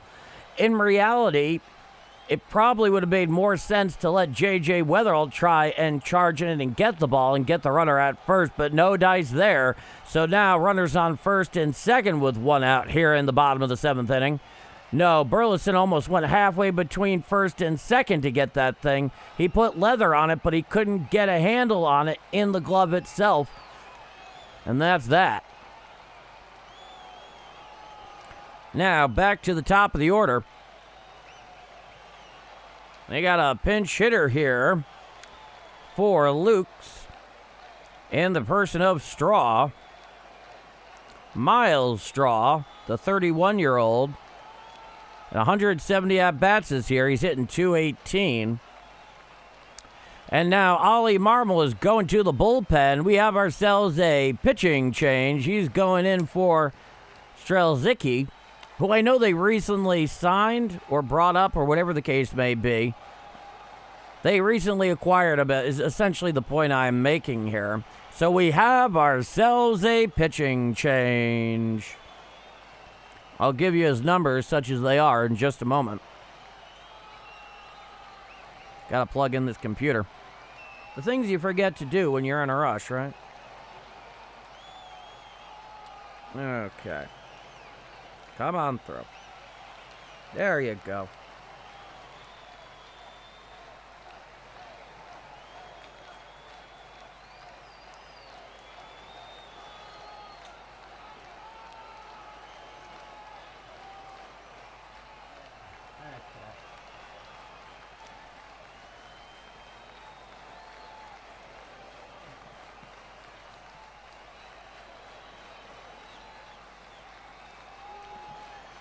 Alrighty. There we go. That way we are not interrupted, folks. So we're waiting this pitching change here. All right. Peter Strzelecki? Not much on the pronunciation there. Not much to go on. In the action he has seen this year, one game and a 4.5 ERA in 2 innings pitched, 1 strikeout. For his career in 78 games, 5-6 with a 3.47 and 85 2/3 innings pitched, 87 strikeouts in that span, and a whip of 1.23. Looks like he originally came up with Milwaukee, got traded to Arizona, then signed with Cleveland in 2024. No big league action last year in 2025. And he is here now with the Cardinals. 31-year-old right-hander. Now, here is Straw, the pinch hitter. Here's the pitch. And he plunked him right there on the left elbow. And with that hit-by pitch, the bases are loaded with 1 out here in the bottom of the 7th inning. Heck of a way to make first impression. Heck of a way.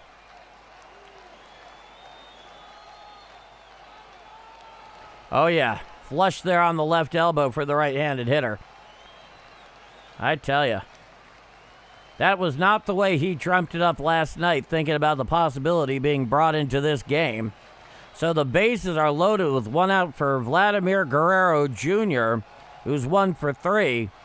I know he's had a rough 2026, but this is not the guy you want up with the bases loaded.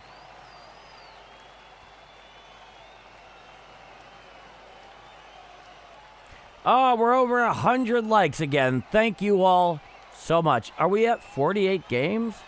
Wow. That's amazing. I mean, it really is. Thank you all so much. So, the bases are juiced for Vladimir Guerrero Jr. here in the bottom of the 7th inning and only 1 out. And it'll be a righty-righty matchup. His career for the bases loaded, 290, 5 home runs, 70 RBIs. He's been a force in this league for a while now. He steps into the box. Strzelecki comes set at the Birds. The first pitch. Swinging strike on the curveball, down and away, and the count is 0-1.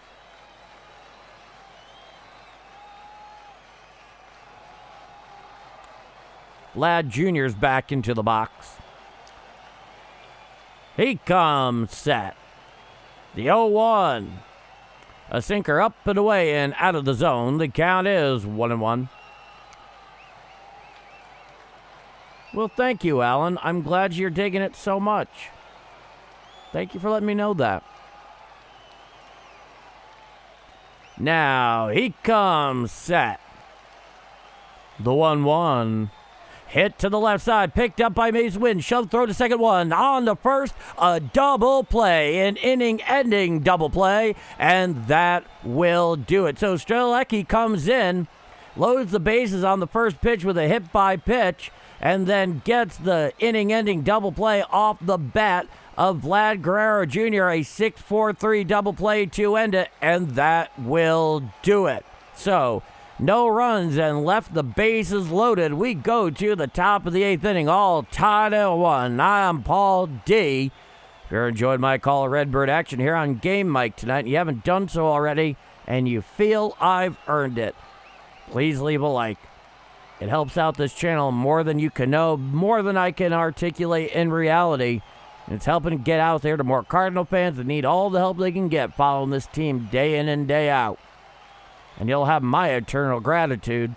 And if you're not already subscribed and you're digging the experience, well, hit subscribe. We'd love to have you aboard. With that said, me here, you there, and this is Bombers Game Mike, all tied at 1, going to the top of the 8th.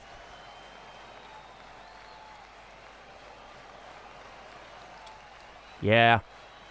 No, that was definitely a lot more of how he had it dreamt up last night. Thinking about how his first appearance with his new club would go. And I think we're all very happy with how that part worked out.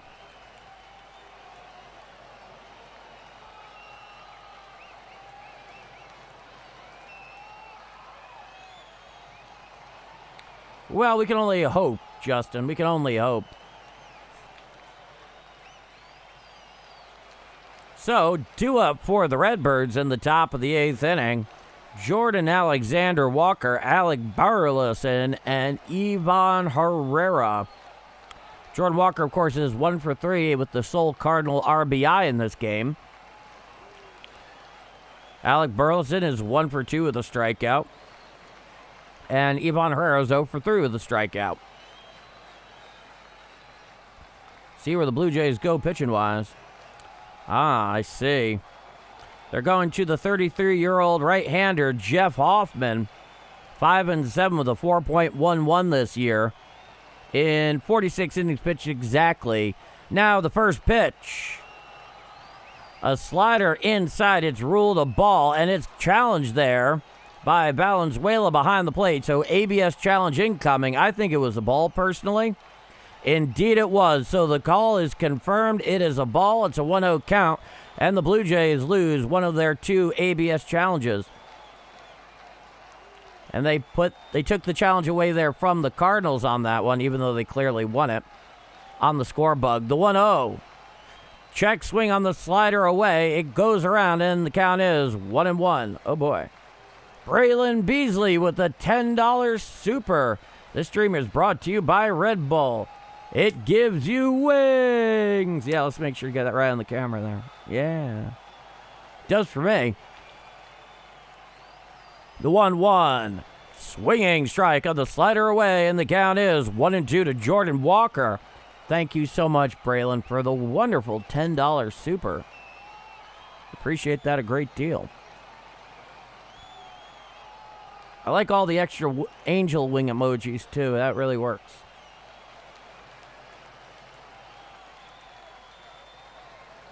Now, he comes set. Hoffman deals. Swinging strike 3 on the sweeper. Down and away for the first out of the inning. So the second strikeout tonight by Jordan Walker. I mean, you can't beat up on him too much. He is responsible for the sole Redbird run in this game. Bombers Game Mike with Big Paul D is where it's at. Well, thank you, Harold.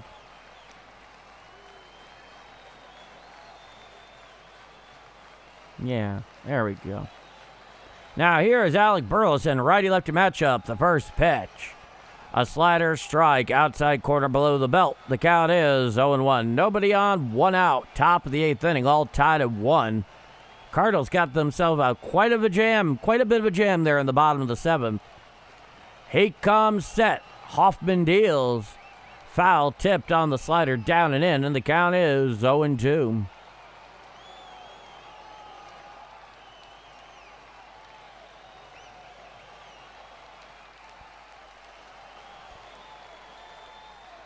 Back onto the bump is Hoffman. It's a righty-lefty matchup. Hoffman sets below the belt. He deals. A splitter well away and out of the zone. The count is 1-2.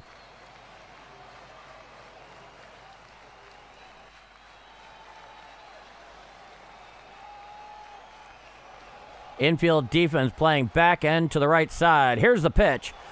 Check swing, strike 3 on the cheddar from Hoffman for the second out of the inning.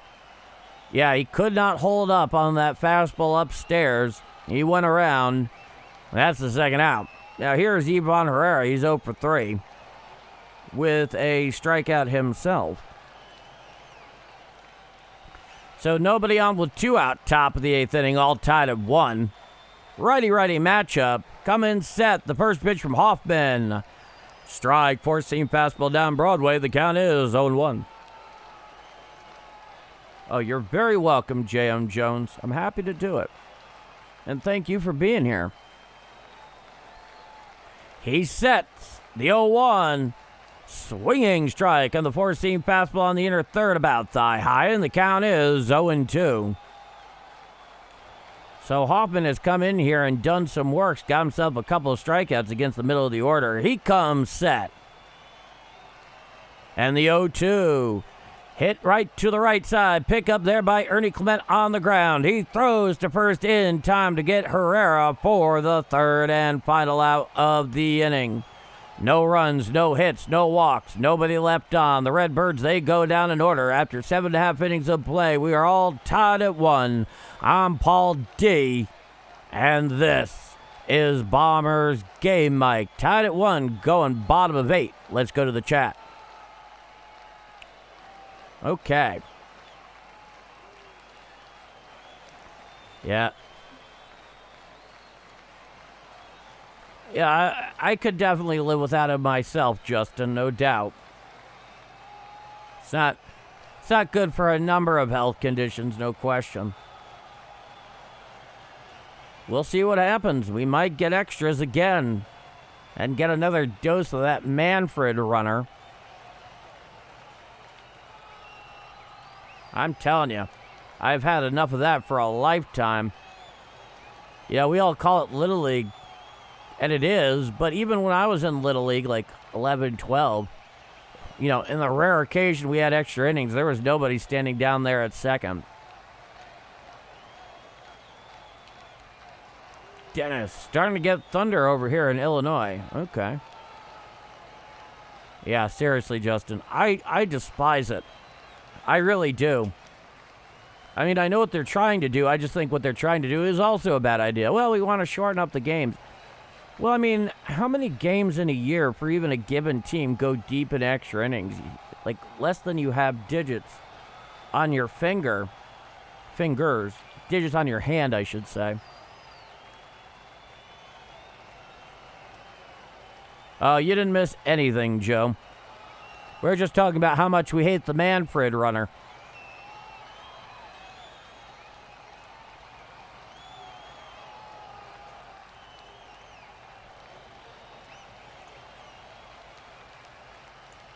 Now, the first pitch.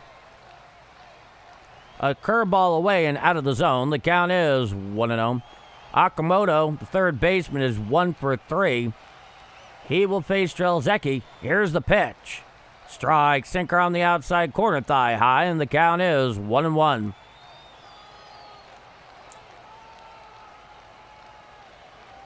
Now, the 1-1 pitch. There's a fly ball to the right side. Going into foul territory near the line is Burleson. He makes the catch over the shoulder for the first out of the inning. He tracked that down like a wide receiver trying to find a Hail Mary on the final play of the game. Managed to pull it in. The big man moves. And almost right there against that little inlet, very similar to that they have it set it up down at Busch on both sides with all the extra foul territory. Now here's George Springer. He's 1 for 3. A four-seam fastball and away, and the count is 1-0.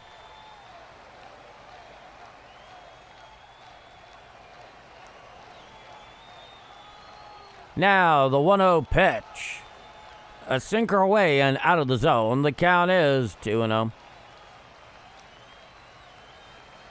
Oh, I'm glad you like that, Harold. I didn't come up with it, but when I heard it, I was like, I had the same reaction you did. I was like, man, that's perfect. We're going to run with that from now on. Now, he comes wind, and the 2-0 to Springer. A curveball down and away and out of the zone. The count is 3-0. So nobody on with one out, bottom of the 8th inning, all tied at 1. George Springer is 1 for 3. He has a 3-0 count here to Strzelecki. Now, here's a pitch. A sinker, ball 4, low and away, so Springer works a 1-out walk. And the Blue Jays have a runner on first with 1 out here in the bottom of the 8th inning.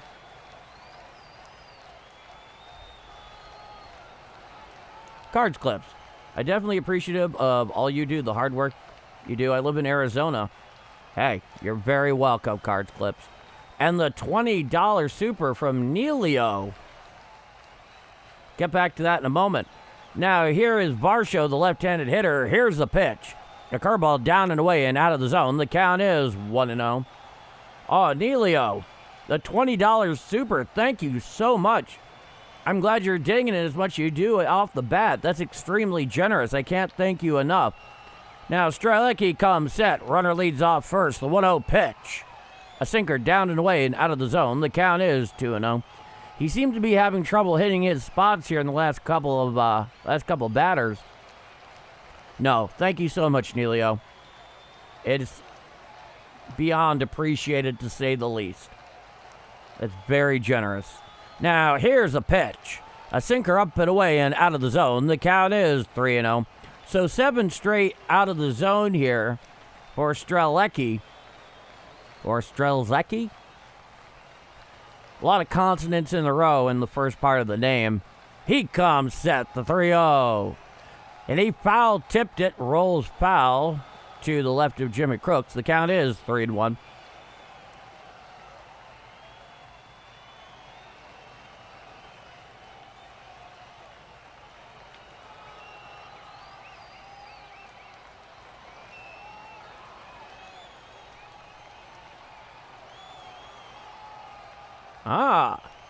So you're from Missouri. Cool, outside of Kansas City. Well, cheers to you, my friend. Thank you. The 3-1 pitch. Foul tipped on the changeup low there by Varsho, and the count is full. 3 balls and 2 strikes. So Strzelecki there, getting his way into this at-bat, back into it, I should say, with Varsho, who's 0 for 3 himself. George Springer leads off first with 1 out.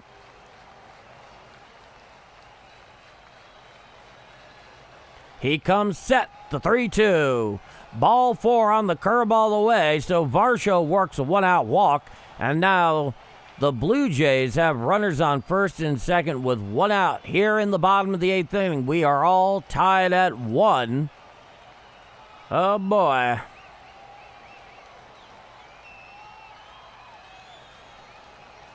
Now there seems to be a meeting of the minds out on the bump with the entire Cardinal infield. Let's see what this means. And here comes Ollie Marmol, and he is going to the pen. Who's coming out of the clown car now, folks? I'm not sure. We'll find out shortly. Strzelecki did the job getting out of that bases-loaded 1-out jam back in the bottom of the 7th. But the baseball's out of his hand. They have not shown us who he's going to. So we have ourselves a pitching change.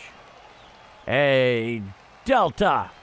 Is this the first time he has pitched since we picked him up? Yes, it is, Delta. Oh, the Pirates lost 8-7. All right. He might have, Alan. As you recall, that was my sole reservation in him participating. I was not a big fan of it. Because we've seen it happen before. And it's definitely not a coincidence when it happens.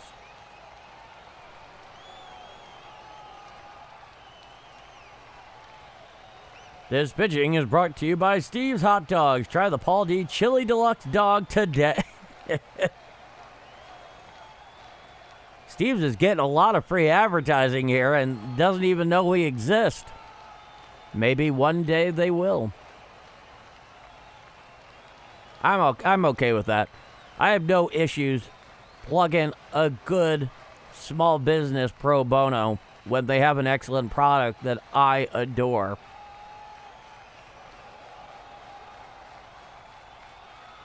Did I get bad weather? Not that I'm aware of. I mean, there's been rain in the forecast, kind of like coming up over the entire weekend. Looking at the radar now. Looks like something's going to hit us sooner than later, that's for sure. And here is Gordon Graceffo. He will face Ernie Clement. And then Schneider.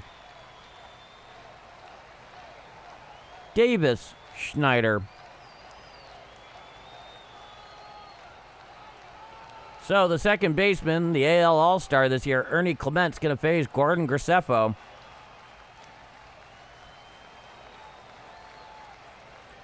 Graceffo, 44 games, 6-1 with 3.19. He's just finishing up his warm-ups. 53 and 2/3 innings pitched, 34 strikeouts in that span, and a whip of 1.12.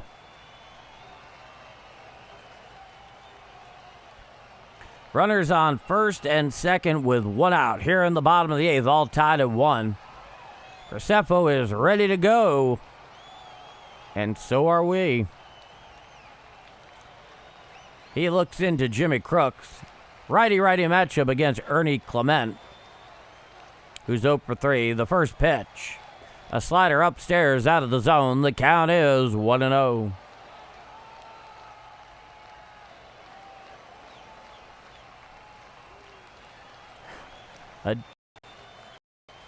Well, that was weird.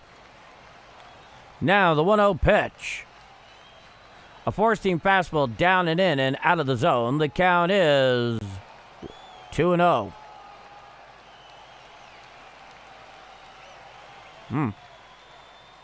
Sound cut out for a moment.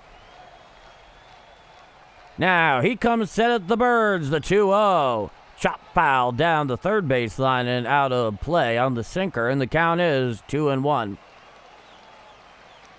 Under a tornado watch there. Okay.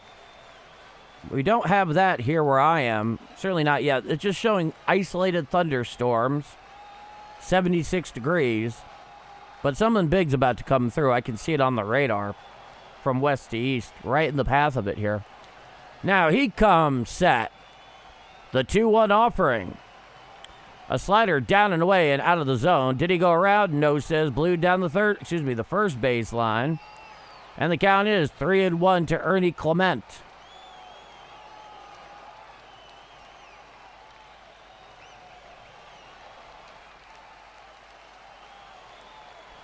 Now coming sets Graceffo.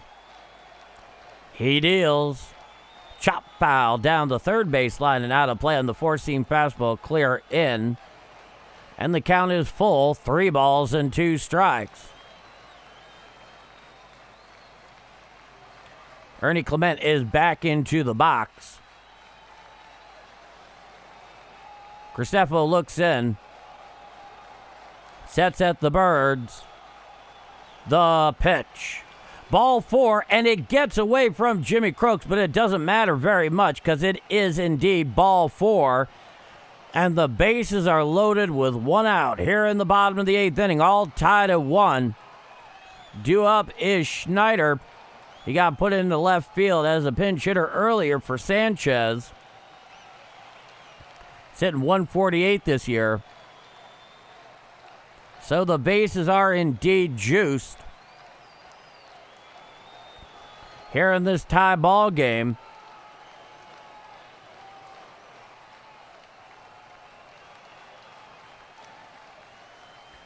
So Jimmy Crooks went out there to have a little word with Gordon Graceffo. He's still whispering sweet nothings into his ear. Oh, I'm glad you dig it. Yeah, this is the original color of for the RE20 by Electro Voice.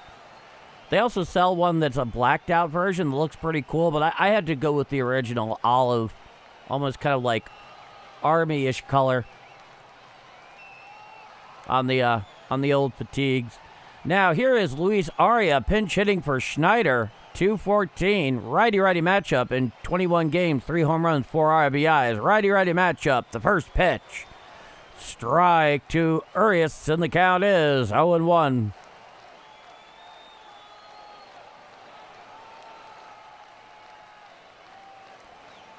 I'm pretty sure they have used it in the military, no doubt. Now the 0-1 hit to the left side and picked up and through the hole into left field for a base hit. 2 runs will score, and that will make it a 3-1 Blue Jays lead. Off the bat of Urias, and now runners on first and second with 1 out here in the bottom of the 8th inning. Something that was really annoying was the feed from the actual game. It had nothing to do with the internet here because it just all went black for a moment the second he made contact. So I couldn't tell if that was a ground ball, double play ball down to short or through the hole. And it was through the hole between short and third. It was picked up by Nootbaar. He'll score 2 runs, and now runners on first and second with 1 out. Now here is Valenzuela hitting left-handed. Here's a strike, and the count is 0-1. So 3-1 Toronto here in game 1 of 3. Still only 1 out.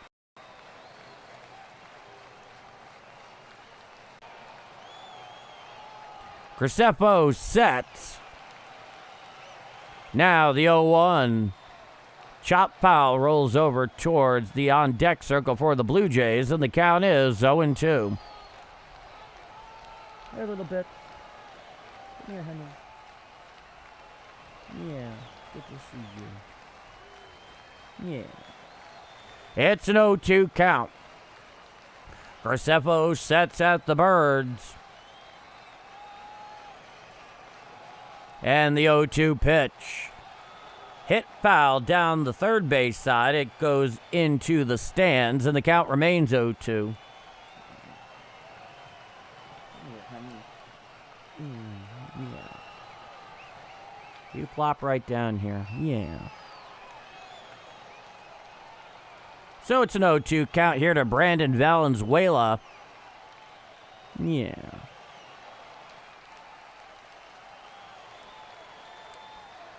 Now the 0-2 from Graceffo. Foul down the third base side and into the stands, and the count is 0-2. Oh yeah, this is Julia, by the way. This is the other cap. Go along, honey.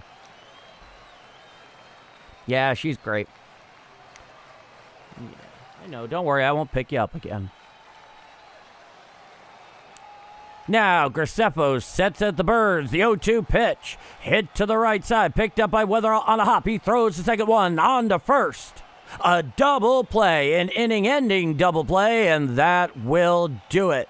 So, the Blue Jays, they push 2 across, and they have themselves a 3-1 lead. We go to the top of the 9th inning, but we might have a replay review on this one, so stand by, everybody. But nope, they're coming off the field. It's a 3-1 Blue Jays lead going to the top of the 9th inning. I'm Paul D, and this is Bombers Game Mike. 3-1 Toronto going top of 9. Let's go back to the chat. Okay.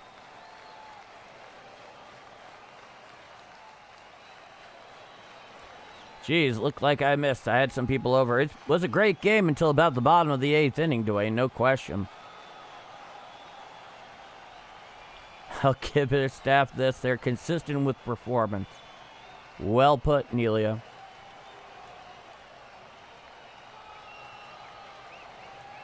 All right.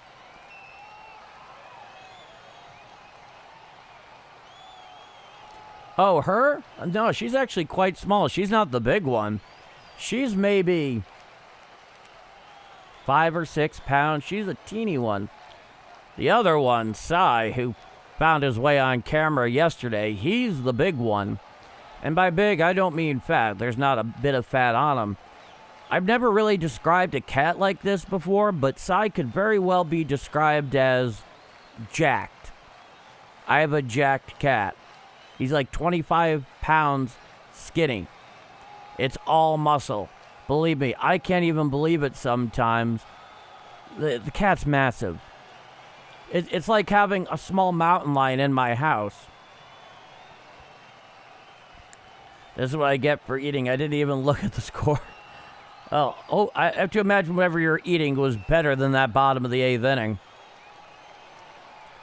Yeah. No, she is ridiculously sweet. I adore her. She and I adore each other.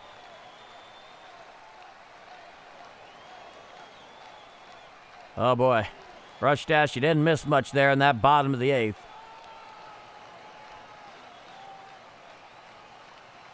So here comes Lars Nootbaar. He's 0 for 3. He steps into the box. Out on the mound, it looks like Hoffman's out there for his second frame here tonight. He comes wide, and the first pitch to Newt. Strike, change up down Broadway, and the count is 0-1. Varland. Varland is in the game. Luis Varland, the 28-year-old right-hander, in 49 games, he's 3-3. Here's the pitch. A four-seam fastball downstairs. The count is 1-1 with a 0.98 ERA.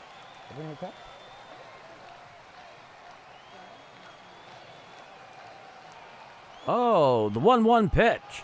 Hit to the right side. Picked up by Ernie Clement right out second. He throws to first, and he gets Nootbaar in time for the first out here in the top of the 9th. Oh, Dennis, you're asking what kind of cat? Well, the one I just had on screen there, she's a gray mackerel tabby, Julia, who we also call Little Bits because she's actually quite teeny.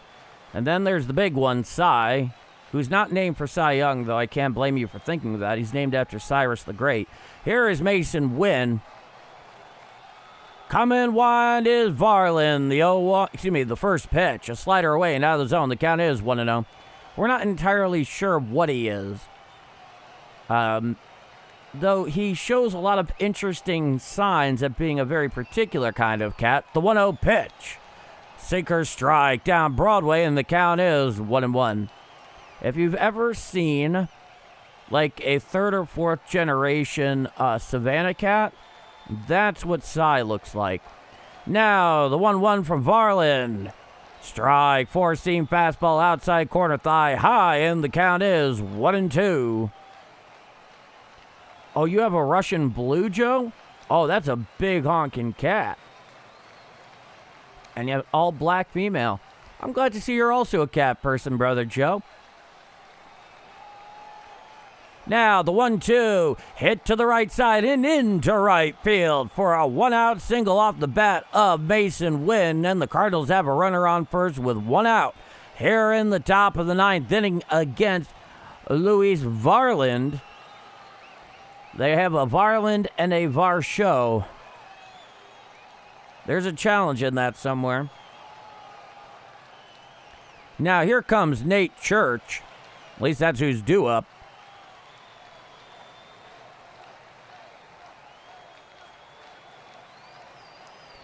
Yeah, they do the same thing for me, brother Joe. The first pitch, Nate Church. A four-seam fastball down and in and out of the zone. The count is 1-0. I wouldn't blame him, Edgar. I really wouldn't. He's a good fit here in a lot of ways. Now, the 1-0 pitch. Swinging strike on the changeup down and away, and the count is 1-1. Oh, Alan, I don't have a dog yet, but boy, do I want one. He comes set. The 1-1 from Varland. A changeup away and out of the zone. It's ruled a ball. The count is 2-1. Yeah. Cats are interesting, to say the least. Yeah. Oh, I'm hearing the thunder outside now. The 2-1. Swinging strike on the knuckle curve down and in, and the count is 2-2 strikes. I've seen the craziness of a Boston Terrier before, Justin. No, I know exactly the dog that I want. I want a big old chocolate lab, and I'm going to, whether it's a boy or a girl, I'm going to name him Odo. He comes set. He deals. Just got a piece of that thing. It rules foul near the first baseline, and the count remains 2-2. Oh, you know, it's interesting you mentioned that, Alan, because That's something in my bucket list, is how to learn how to ride a horse. I want to learn how to do horseback riding. Sounds like a great time. I love that. Now, the 2-2. Check swing, foul ball behind home plate, out of play on the 4-seam fastball. The count remains 2-2. A bull mastiff. Ooh. My cats know when I roll down the street. Yeah, they know everything, man. They probably also know your social security number, too. Never put it past them. Hey, come set. The 2-2. There's a fly ball out to right center field, going back. Underneath it is the right fielder. He makes the catch for the second out of the inning. Mason Wynn has to retreat all the way back to first. So, Nate Church really got a nice piece of that thing. It falls dead in the power alley in right center into the right fielder's glove for the second out of the inning. Not too far in front of the Tim Hortons and, the Tim Hortons advertisement. I mean, it is Canada after all.